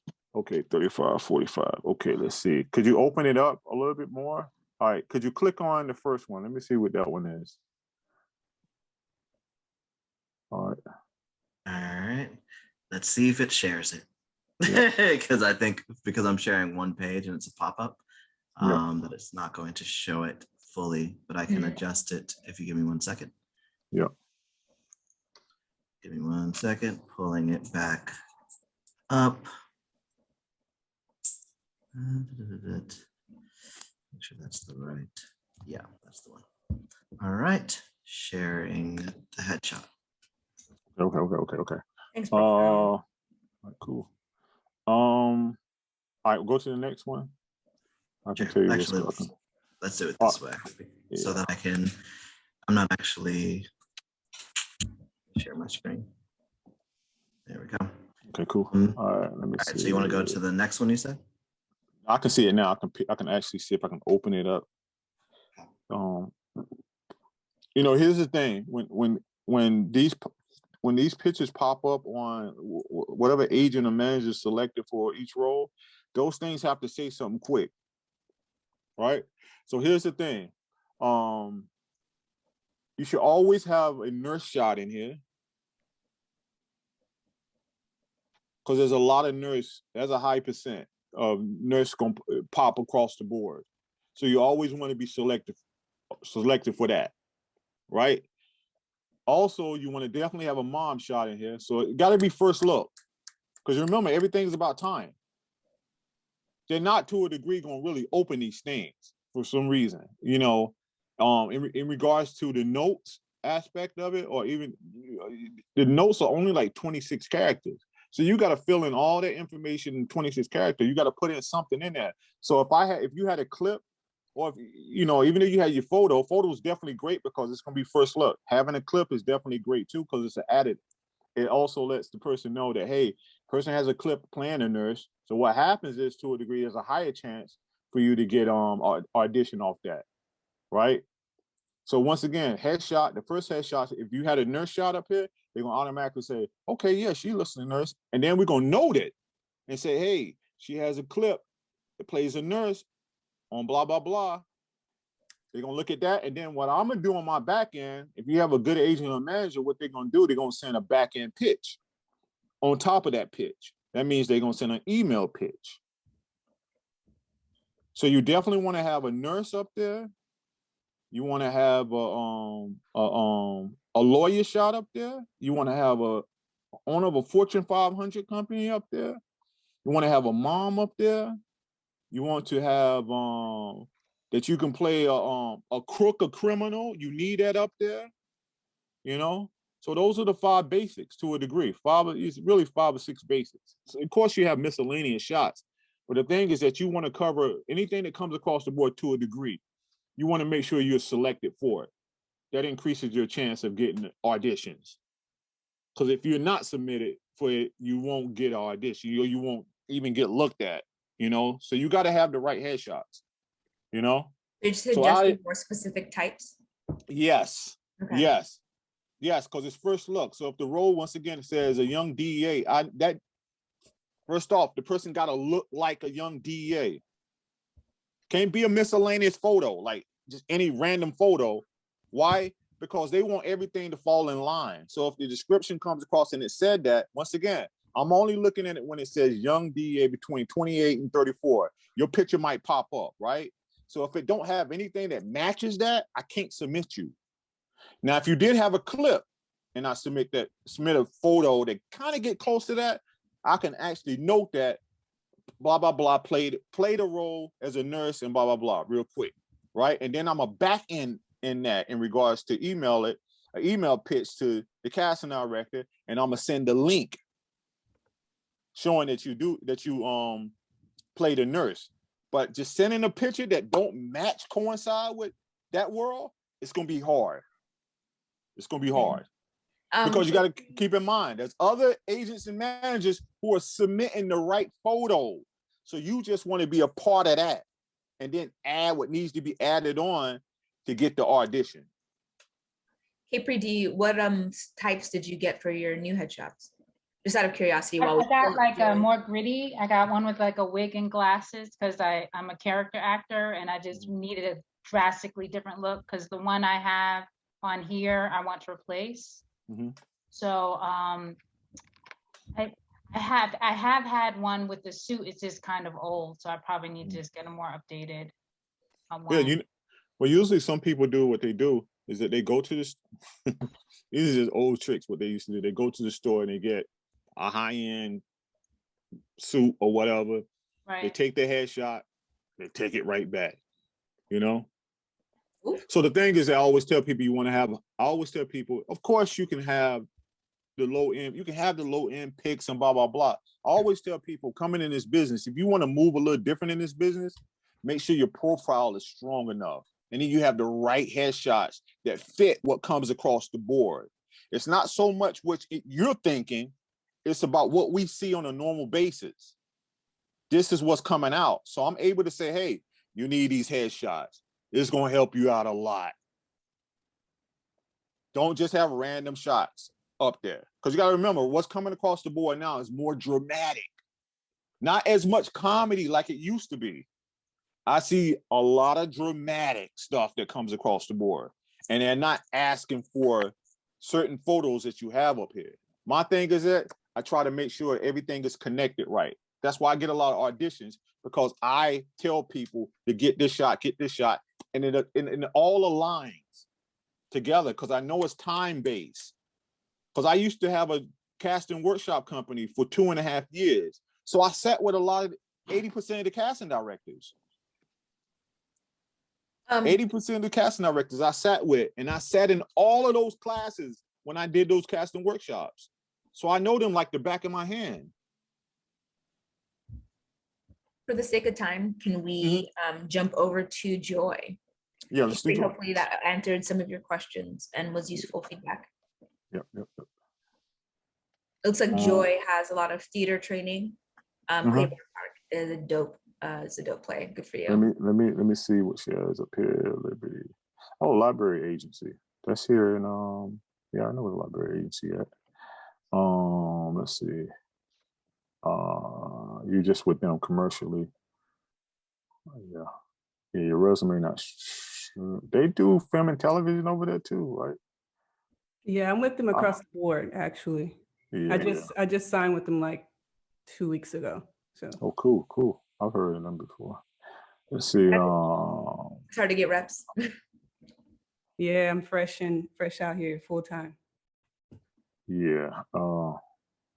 So okay, so this is just for.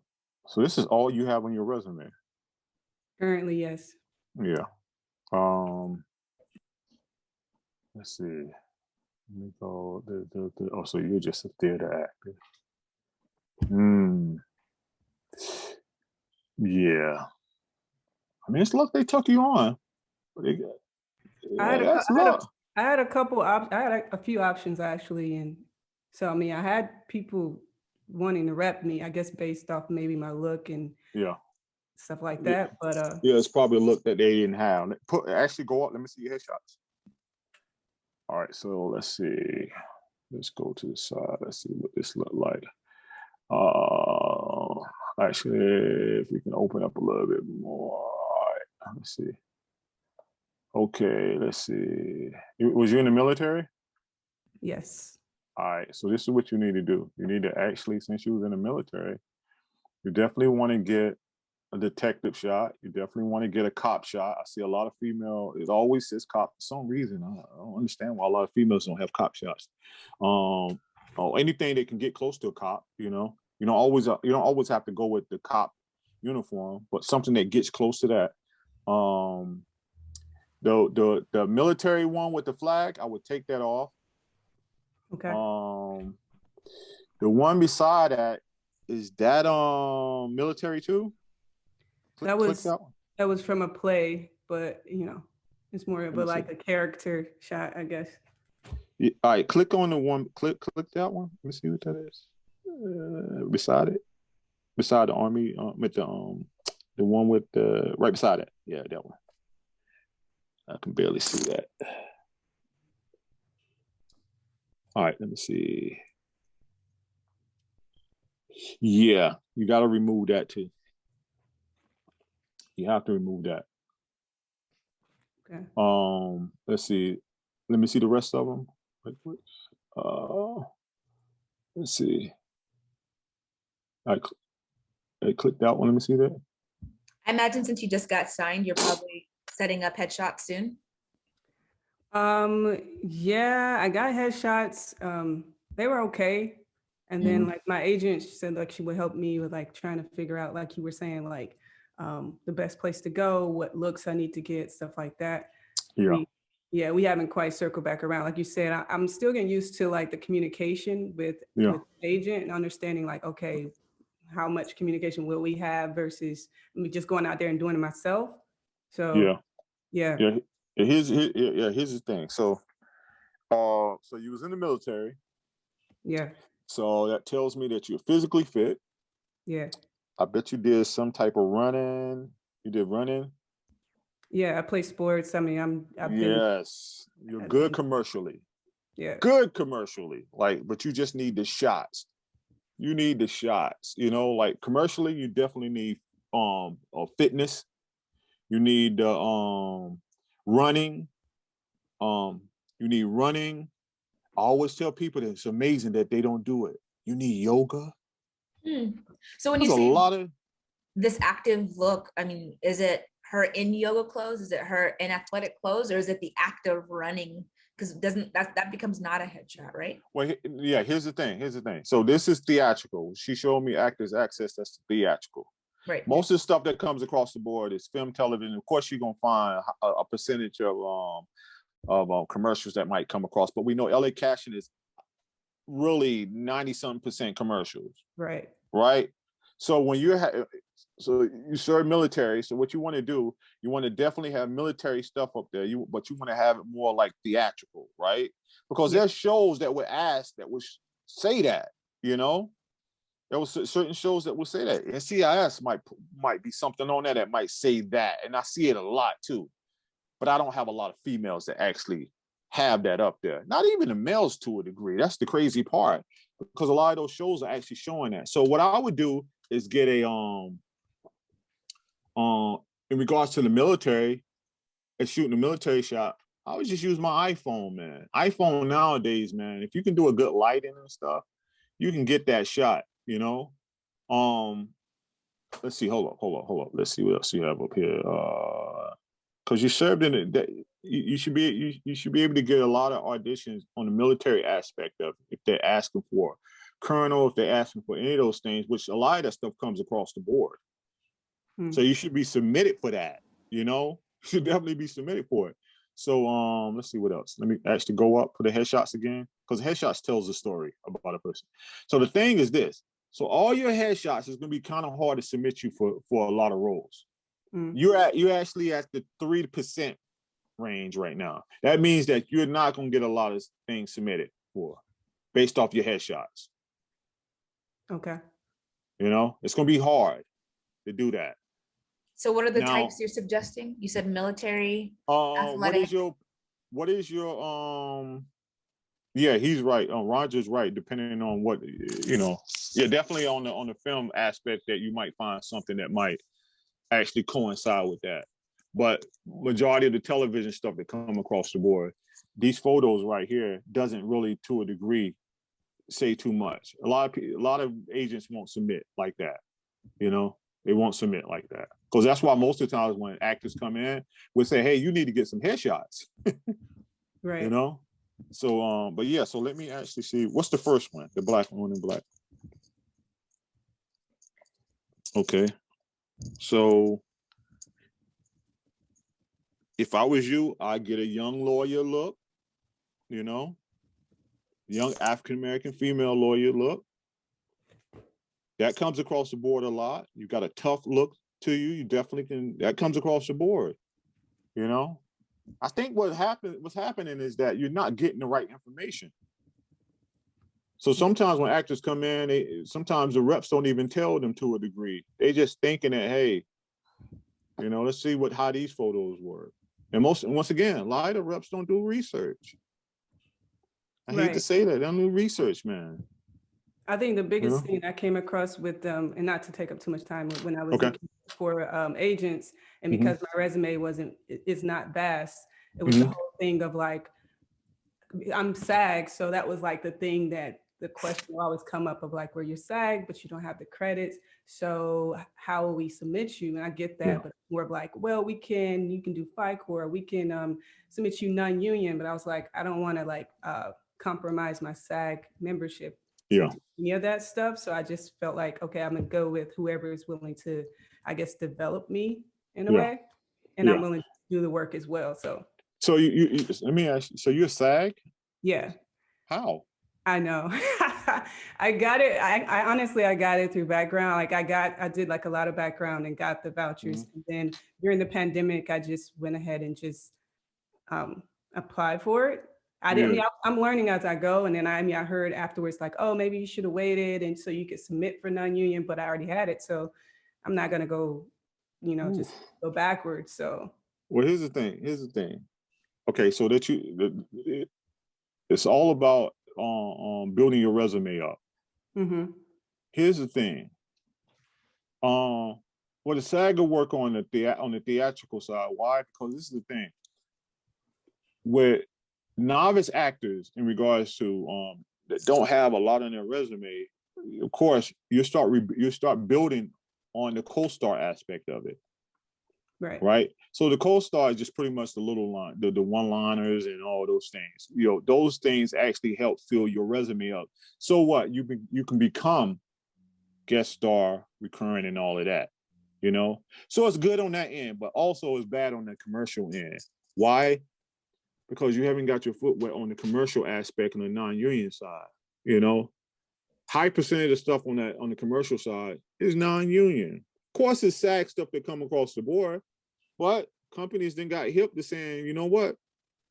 Let's do pay high on the non-union, paying one time. You might find something that says 5,000 plus 20%. It might be in perpetuity.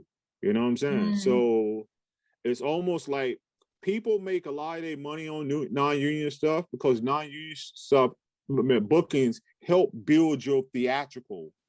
You're able to get into high-end classes. You're able to get in. You're able to get the photos that you want, but you don't have to pay so much to get photos. You just find the right photographer that you can take the photos that you get, already plan it out, right? Plan it out and say, this is what I want. You got to go in knowing what you want. Don't let that headshot person control it, because that person, to a degree, don't know. They don't have access to the stuff we have. They don't have none of the information. So when they go in, that's why most of the times when actors come back to us and they have headshots, we be like, yo, we can't use none of these headshots. So that's why I give people on my end, when I give them pictures. And I say, hey, just mimic it. Mimic it. If you need to change the attire, right? But mimic it. Because that person has a dramatic look. Person was already cast and stuff. The wardrobe is already there. So I always make it easy on yourself, But this is the thing. A lot of people don't get that information, and that's why they have stuff just on their resume or photos just up there. And it's hard to submit y'all for those things. Why? Because a lot of that stuff that in regards to the headshots, they don't come across the board. So that's why I'm a percentage person. So if I look at a person's resume, I can tell you at a low percent, and it's gonna be hard for me to submit you. You got to get headshots that fit what comes across the board. Thank you, appreciate it. If you need, also, I can send you some looks. Once again, send you some looks that kind of fit you. But yeah, those same looks that I seen, you can switch them up on the commercial side and see how they work. You know what I'm saying? I don't know what your age range, what you play. I play about 25 to 40 usually. Okay, 25, 40. Okay, cool. Yeah, you definitely need fitness shots on the commercial side. You need fitness shots. You so that you can run, because I always see that. Because like, once again, it's product and service. If you play young mom, it's always young mom. It's always yoga. It's always hands. A lot of people don't understand that. There's just so much hand modeling stuff that come across the board. A lot of people don't even have that up there. There's a lot of money that's paid out on that. So a lot of people don't even know that. I've never seen hand modeling on Actors Access, or is that more like a casted talent? No, that's more LA. That's more LA casting than anything. So there's 3 platforms that we use: Casting Frontier, LA Casting, and Actors Access. Yeah. The things that you see on Actors Access or LA and those things, we don't see those things. Those are low end things. Those are bottom feeder type stuff. We deal with the high end stuff. So I'm able to tell you that these are the things that you need. This is normally what comes across the board. If I go on it right now, I bet you a hand model them popped up somewhere. They just asking for hands. That's all, to see if it fits. And it might be the price might be on there 2,500 plus 20%. So say if you got it, you made it easy 2,500. I'm not saying it's easy, but I'm just saying that your hands might be the right hands. You know? Believe in your hands. Yes, believe your hands. I hope that was helpful, Joy. Yeah. Yeah, send me over. Send me over.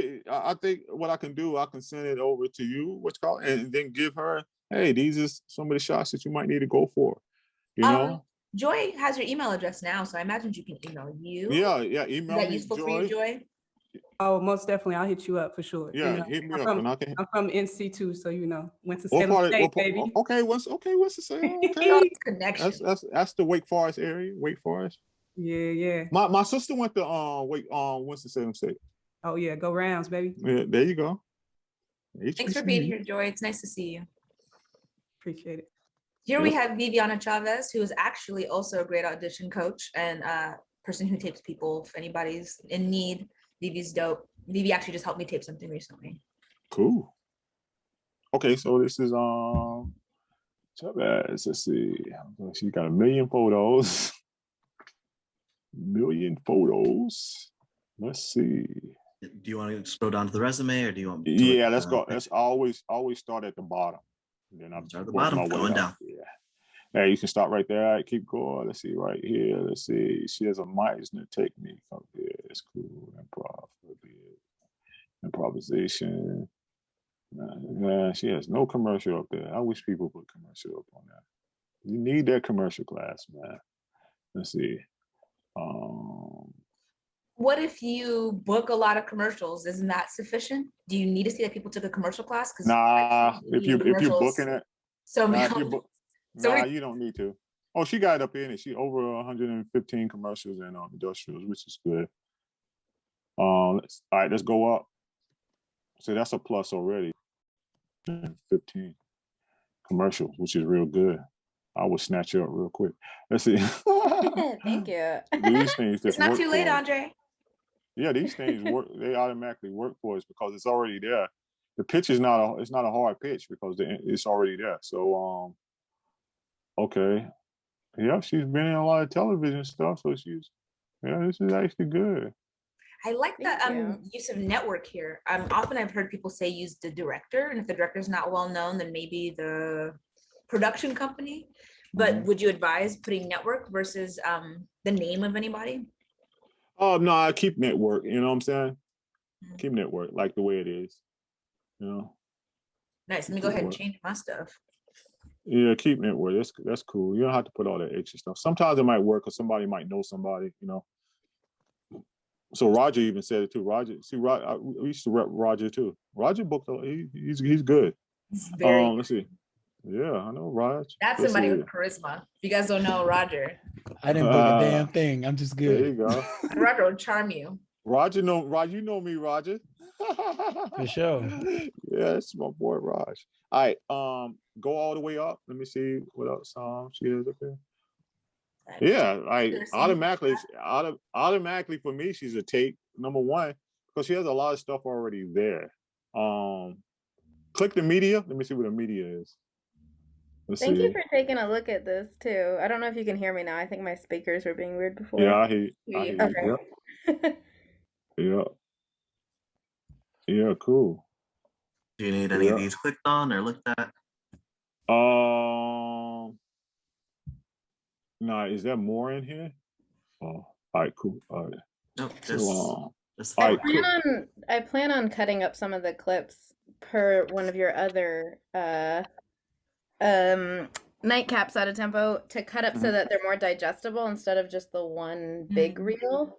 So yeah, we had somebody on Andre that was like, wife yells at husband, cop arrests perp, nurse offers IV, like that kind of bite size. So just like so you're saying, so when a nurse breakdown comes up, she's got this picture. You can attach that and send it off. Exactly. That's cool. That's cool. That's cool. You know, even like on the commercial side, when dealing with moms and stuff like that, I always tell people there's a thing called iSpot. You ever heard of that? iSpot? iSpot.tv. Huh? iSpot.tv. Yes, that actually, that's for the commercials. Any commercial that came across that you can actually track that, man. So I always tell people, hey, do your research. Pull up a bunch of mom things. If it's like what is it? Allstate, and you'll see a mom in there. Just see what they got. You look, wardrobe to a degree, to me, is kind of lazy to a degree because they don't have that many change of wardrobe. That's why dad is always in a flannel. If you notice, that's why a lot of actors have flannel, because there's dad in a flannel, mom in a flannel. For some reason, they don't want to change up. And it depends on the age, too. The older dads might have the V-neck sweater type one with the white shirt under. So for some reason, they would not change up, man. They would not change up. Georgia asked earlier, I don't know if she's still here because you can give her better. Okay, there she is. What do you wear for the nurse type thing? We see Vivi is actually in scrubs. I have pictures in like a V-neck that kind of implies like it might be a scrub. It could also be something else. Do you recommend it being this specific? No, this is good right here. It's straight to the point. Yeah, don't listen to me. Yeah, very straight to the point, Straight to the point. You don't have to really do too much it's an easy click. So the thing is that anything that comes across the board that says nurse and she comes up, she's gonna always be clicked. So you always want to increase your click rate. I always tell people. I think I coined that too. It's increase your click rate. If you don't have the right photos, your click rate is gonna be like next to none. Next to none. But if you have the right photo, you're gonna always be clicked. Always. Boom, boom, boom. Always click. Always a click. So go to the next. Go to them real quick. I can kind of look at some of these to see. Do you want me to enlarge them? No, this is good. This is good. So you can click the next one. Keep going. You can just keep going. I can.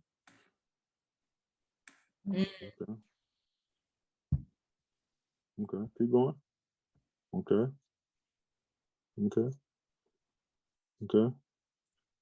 I like your pictures, Vivi. Thank you. I don't think I've ever looked at your. Okay.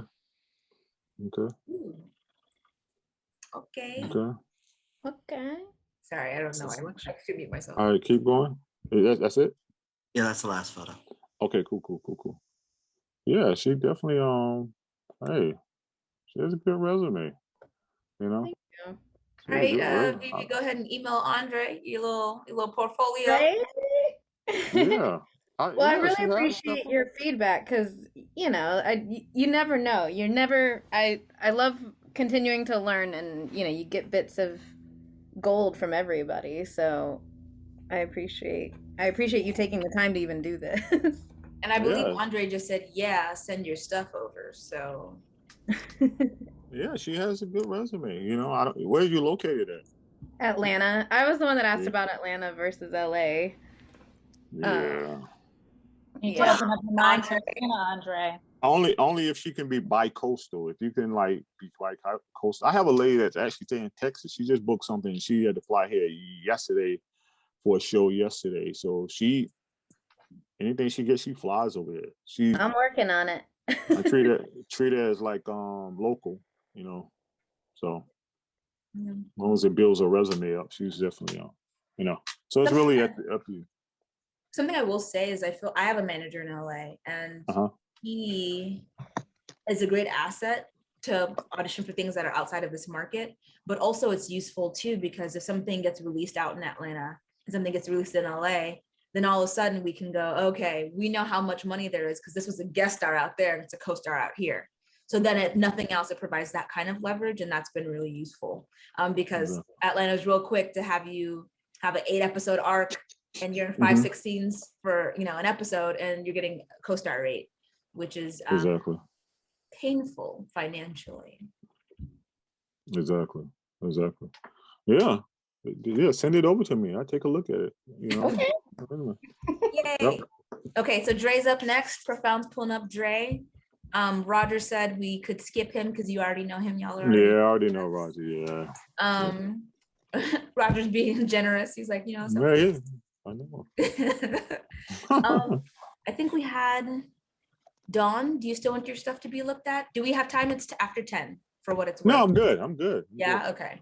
If people want to go, we understand. Thank you for being here. This has been an awesome one. Andre, you're dope. I'm happy to send an email link if we're short on time. Oh, I think you already sent email link. No, we have your I can email him. Oh, if you don't have time today. Yeah. Oh, we have time. I was just saying. Yeah. We can stop with you. We'll do Dre and then you and then wrap up. Yeah, if you got, I'm good. I'm good. So, love helping people. All right, here we go. Dre Bravo. All right.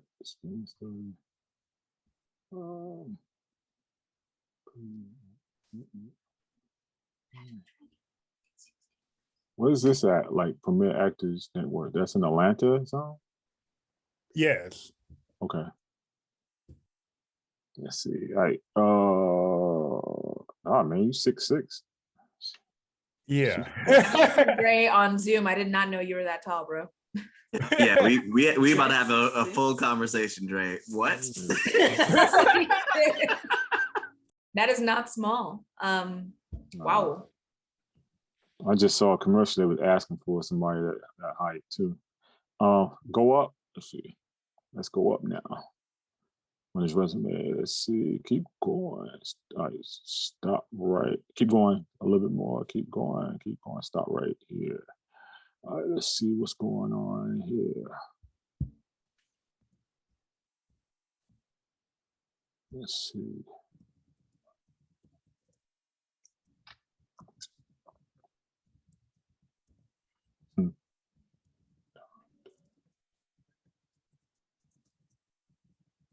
Yeah, when you get to this part right here, the new media, the film aspect of it, it's almost like, I don't know what that is. That's what we're saying. We say that like, I don't know what that is. Did they put that up there? Because the crazy part is that you have people that actually put guest star. I'm like, we don't know what that is, man. So and it's like if you have guest star, where's your reel? They don't have a reel. So let's see. All right, so all these right here in regards to your new media and your film, did you create a reel out of any of this stuff that you have up here? Yes, I have a reel. Okay. All right. All right, let's go up. All right, so you only did one to start right here. Let's see what television is. All right. Jupiter, TV One. I heard Jupiter. Let's see.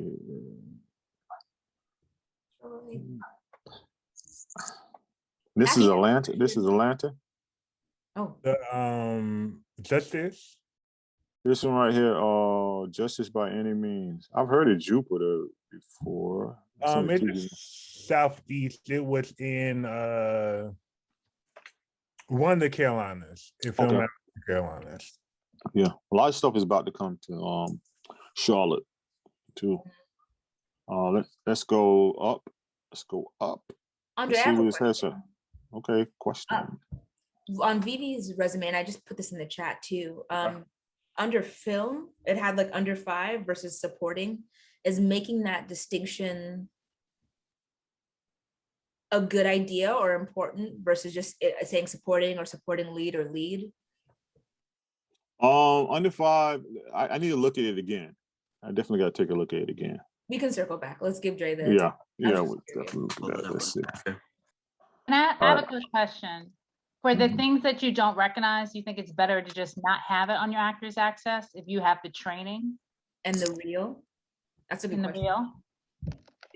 The things I don't recognize, what you talking about? You were saying when you were saying this, Capri, when you were seeing mine, you were like, you didn't know what a lot of it was. You think it's better to just remove that because I have the training and just have the trainings in my reels be representative, because I don't have TV and film. I've just been a solo performer. Yes. This is the young lady from North Carolina? No, the one from Tammy Mack. Oh yeah. I mean, if you have the reels, I would definitely just upgrade, just add the headshots that actually fit the roles. But do I you would think definitely the ones I don't recognize, I'll definitely wouldn't put those up there. I would definitely remove those. But once again, that's just me. You might have another rep that actually might see something, you know. But me personally, I would remove them. These are shots I wouldn't add because I only go by what comes across on the board, the roles, you know. What our agent, when we had this last month, said that Mm-hmm. putting some of these other roles isn't a bad idea because it at least shows that you've been on a set and you know what that experience is like. But I also hear you in saying it doesn't need to be on the resume as long as you have the footage from it and the footage is useful. Yeah, the footage is useful. Or either or. Yeah, so here's the thing with footage is this. So what you need is actually theatrical and comedy. You need a theatrical and a comedy reel. And then you want to take the clips from that and just have the clips up there too. So what happens is this. So when something come across the board and it says, once again, let's just use nurse again. No, let's not use nurse. Let's use mom, right? So mom comes across the board. Here's the thing. Well, a lot of people don't know. There's a middleman, which we call freaking Breakdowns Express. That's the middleman in regards to when we, even though that's the platform, there's something in the middle that a lot of people don't even know. Even some of the casting directors don't even know this. So some lady just posted up slate. What do I think about slates, right? So here's the thing with the middle thing. So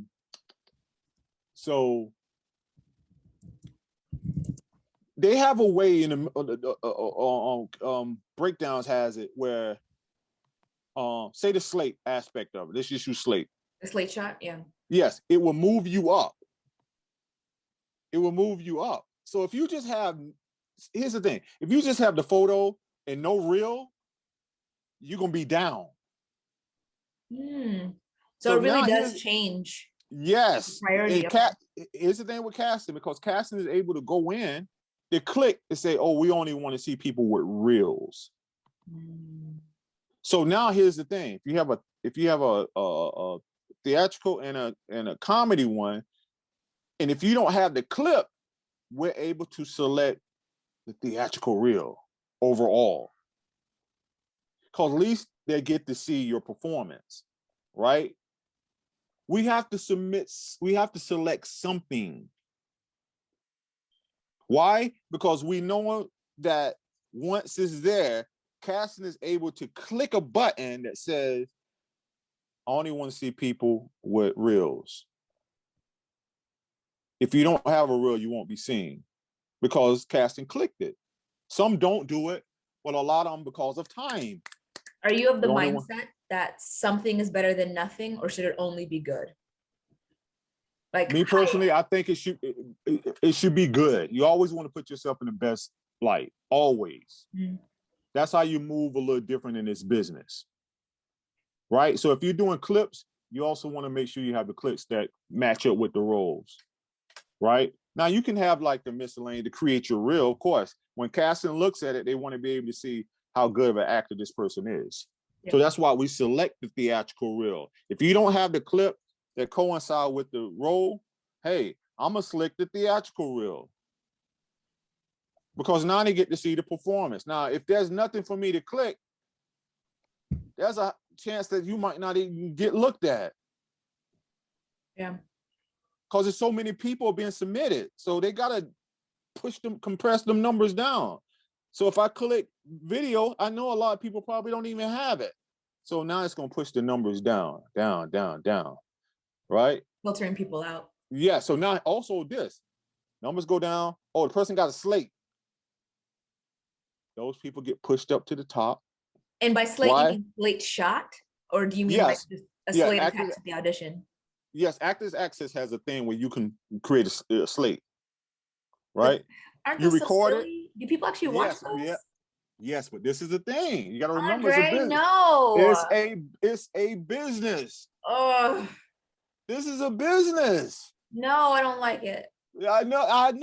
A lot of casting directors don't even know. That's the crazy part. Slate shots are dumb. I gotta If you're explain asking to for my them. slate, why do you need a slate shot? You need one. Just cause number one, I hate to say it, it's extra money. They just want my money. It's extra money. It's a business. It's a business. Okay. Now, some people that don't, of course, you can get auditions without the thing. I'm just saying it moves. I watched it. They show it. I watched it.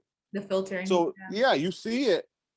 See, I'm able to actually take. I'm able to take the background, because when I have these little meetings and stuff, and they show us things, I'm able to take a picture of things, and I'm able to recreate those things in Photoshop to see how it look on the casting side. So I'm able, if I take a photo of somebody, I will put it in those blocks because I know how big the space is. So when casting is looking at it, because it's called first look, when they're looking at it, you might have a casting associate that might not look at the rest of the stuff. They might just look at the headshot. Based off time, I'm clicking. I'm moving like this. And also when they're looking at it, there's a note under that has 26 characters. If I'm writing anything else, that casting director might not, he's not gonna see that. He's gonna see what little stuff right here is. I think slate shots He's are not like gonna watch the rest of it. too. Huh? Georgia was asking of what a slate shot is. It's a slate that you can attach. Yes. Hey, it's like this. Access. Hey, I'm Andre Murphy. No, but specifically, not just a general slate. Actors Access makes you pay like $10 or $5 or whatever it is to make a slate shot, which you can technically attach to everything, but every single casting director requires a different kind of slate. So you still need to create a different slate for all of your auditions, because you also need to be in the same clothes. Some people even have you hold up like the date, time, your weight, all that stuff. But it's just a random extra video that, if filtered properly, will bring you up to the top, which is true. Yes. Yep. That's what I call like the middle grounds. That's what a lot of people don't see. They don't see that. And the only reason why I see that is because it was taught to us when we did they explain the back end. Yeah. You know, and then some of the casting directors don't even know that does a lot of that. You see what I'm saying? Just so we don't leave Dre hanging. Okay. How about his headshots? Oh, bingo. Oh, sorry, Dre. Oh, sorry. I totally forgot, man. He's so patient. I can be long-winded on that stuff. Let's see. All right, let's click the photos. 1, 2. Let's click all of those. If you don't mind. I can scan through those. Let's see. You can click the first one all the way up because I like to see what's going on in all of them. All right, what is your age range? What is your playable age range? I typically play between 21, 28. Okay. All right. You can click just the one, click the first one and go to the next one, if you don't mind. Oh, let's see. Okay, I see what you did. I can barely see that. All right, click the next one.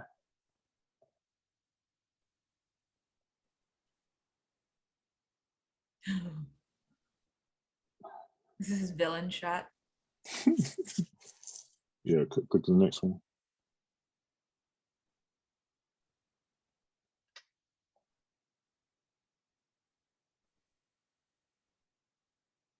Yeah, keep going. You look like the dude from Atlanta. What's the dude name? He's doing a lot of stuff, a smaller version of him. Let's see. He's 6'6". I don't know if smaller is the description of it anymore. There's not a small, yeah. Go to the next one. Let's see what's going on. All right, let's see. Yeah, I don't know what that was. There's question mark on. But you're a young person. You want to be able to have a party guy, character shots, definitely character. You can do comedy too. Yes. Yeah, you definitely want to have the character shots.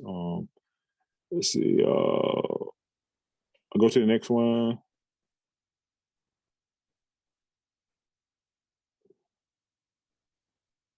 Let's see. I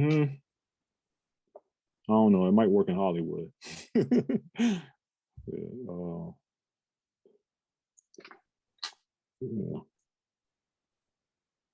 it might work.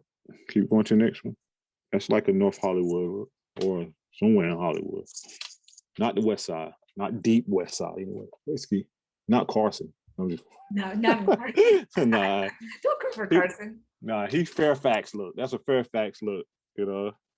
Was that Fairfax in Normandy? Fairfax, I guess it's over where Beverly Hills, that the mall at and stuff at that area. Because it's so stylish. That. Yes, he's more that. Them guys on them skateboarders and stuff. All right, go to the next one. Super cheesy. Okay. Let's see. Let's see that one.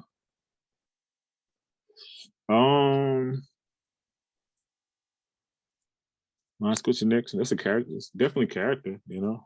What is your feedback on having commercial headshots on Actors Access? Because usually those aren't commercial auditions. That's more like a casting networks 800 casting situation. Go to the next one. No, what happens? There's commercial stuff that come on Actors Access too, but like I said, it's not large percent, but it's definitely something that comes across the board. Okay. LA casting is all commercials to a degree, you know. Used to be was it Paramount, Fox? Somebody used to be on there, but I don't see a lot of that now on that. But it's mostly commercials on LA casting. You know, 90-something%. Print, you know, and stuff like that. Now, what company was it? Somebody actually like left Actors Access like in protest and like made their own thing or something. That was Disney, Fox. It was I think it was Fox. I think it was Fox that did that, but I don't know. I think they're back over there. Let's see. I could be wrong. Let's go to the next one.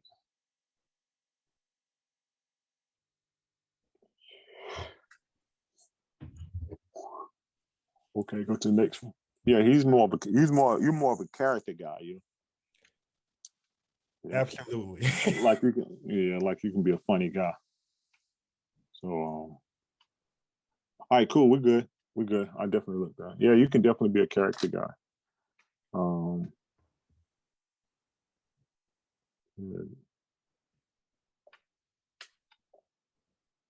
Yeah, definitely a character guy.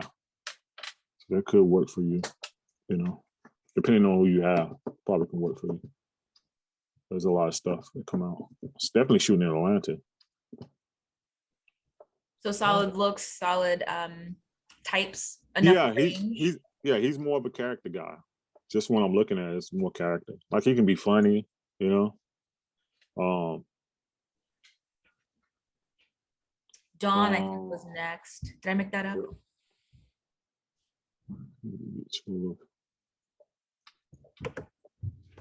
And then Denise.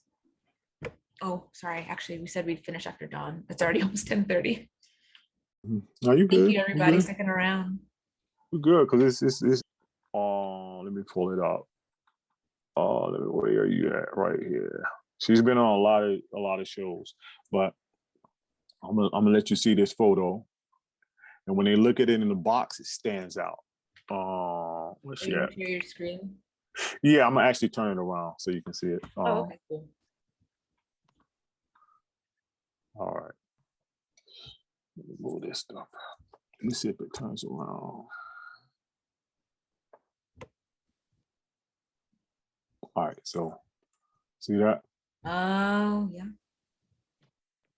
It sticks out. Like in the box, when they're looking at it, automatically she gets a lot of auditions. It's the right shot. The right shot. It tells a lot.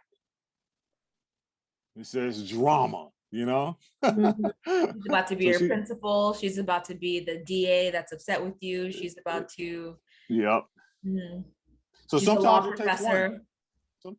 Sometimes that one photo will get you a lot.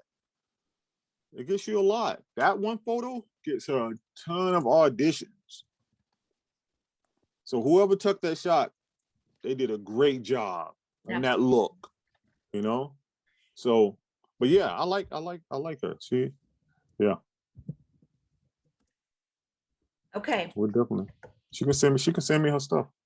Okay, Doc. Thank you. I will definitely send it. We have a I grew up in New Jersey, and my family moved to Raleigh, North Carolina. Okay. Yeah, wow, Jersey and So North that's Carolina are strong. my stomping ground is Chapel Hill. You know, Okay. Yeah. I What went part to of New? UNC What part of Chapel Jersey? Hill. I went to What UNC Chapel Hill, and my brother went to North Carolina Central. Okay. And Yeah. Right in yeah, Durham. so I know that area pretty well, and I know Newark, New Jersey. That's what. What did you stay in Newark? You know we don't say. You know we don't say Springfield Newark. Avenue. Big city. You know we don't say Newark, right? We say Newark. Newark, yeah. Yeah, they don't say Newark. You Springfield know, like Avenue, it's like yeah, I was it's in. like people that stay in Maryland, they say Maryland. Merlin. In Newark, they say Newark. You know, so what part of Atlanta. Newark you stay? Like 1T in Atlanta. Yeah. Yeah, No, my that's mom, cool. Oh. That's cool. Thank you so much. Yeah, send me all your stuff. my mom actually went to Meredith College. Hey, that's in Raleigh. Mhm. Yeah, Maryland. Yeah, it's an all female school right by state. Yep. Yeah, I stayed in Raleigh for 21 years. Nice Went to place. college and grad school. Yeah, college and grad school. Nice place, a great place. Absolutely. And it's not like the way people be talking. Like they think that that's some like Southern. No, it's none of that, yo. Not unless you move outside of that. You stand somewhere like in I don't know what, Mitchell, Garner, Henderson. yeah, something like that. Raleigh is like different. Youngsville. I love Raleigh. I love Franklinton. Raleigh. Yeah. Everyone, Cool. thank you so much for joining us. Thank you for making this month's Actor Nightcap a success, a wonderful experience. We laughed, somebody cried, I'm sure, and we learned so much from you, Andre. Thank you so much for sharing your time, Hey, no problem. expertise, all the different jobs that you've had, and your feedback. People asked incredible questions, and we got to see some familiar faces and some new faces. Profound as always. I thank you for being our tech genius in the room, and good night.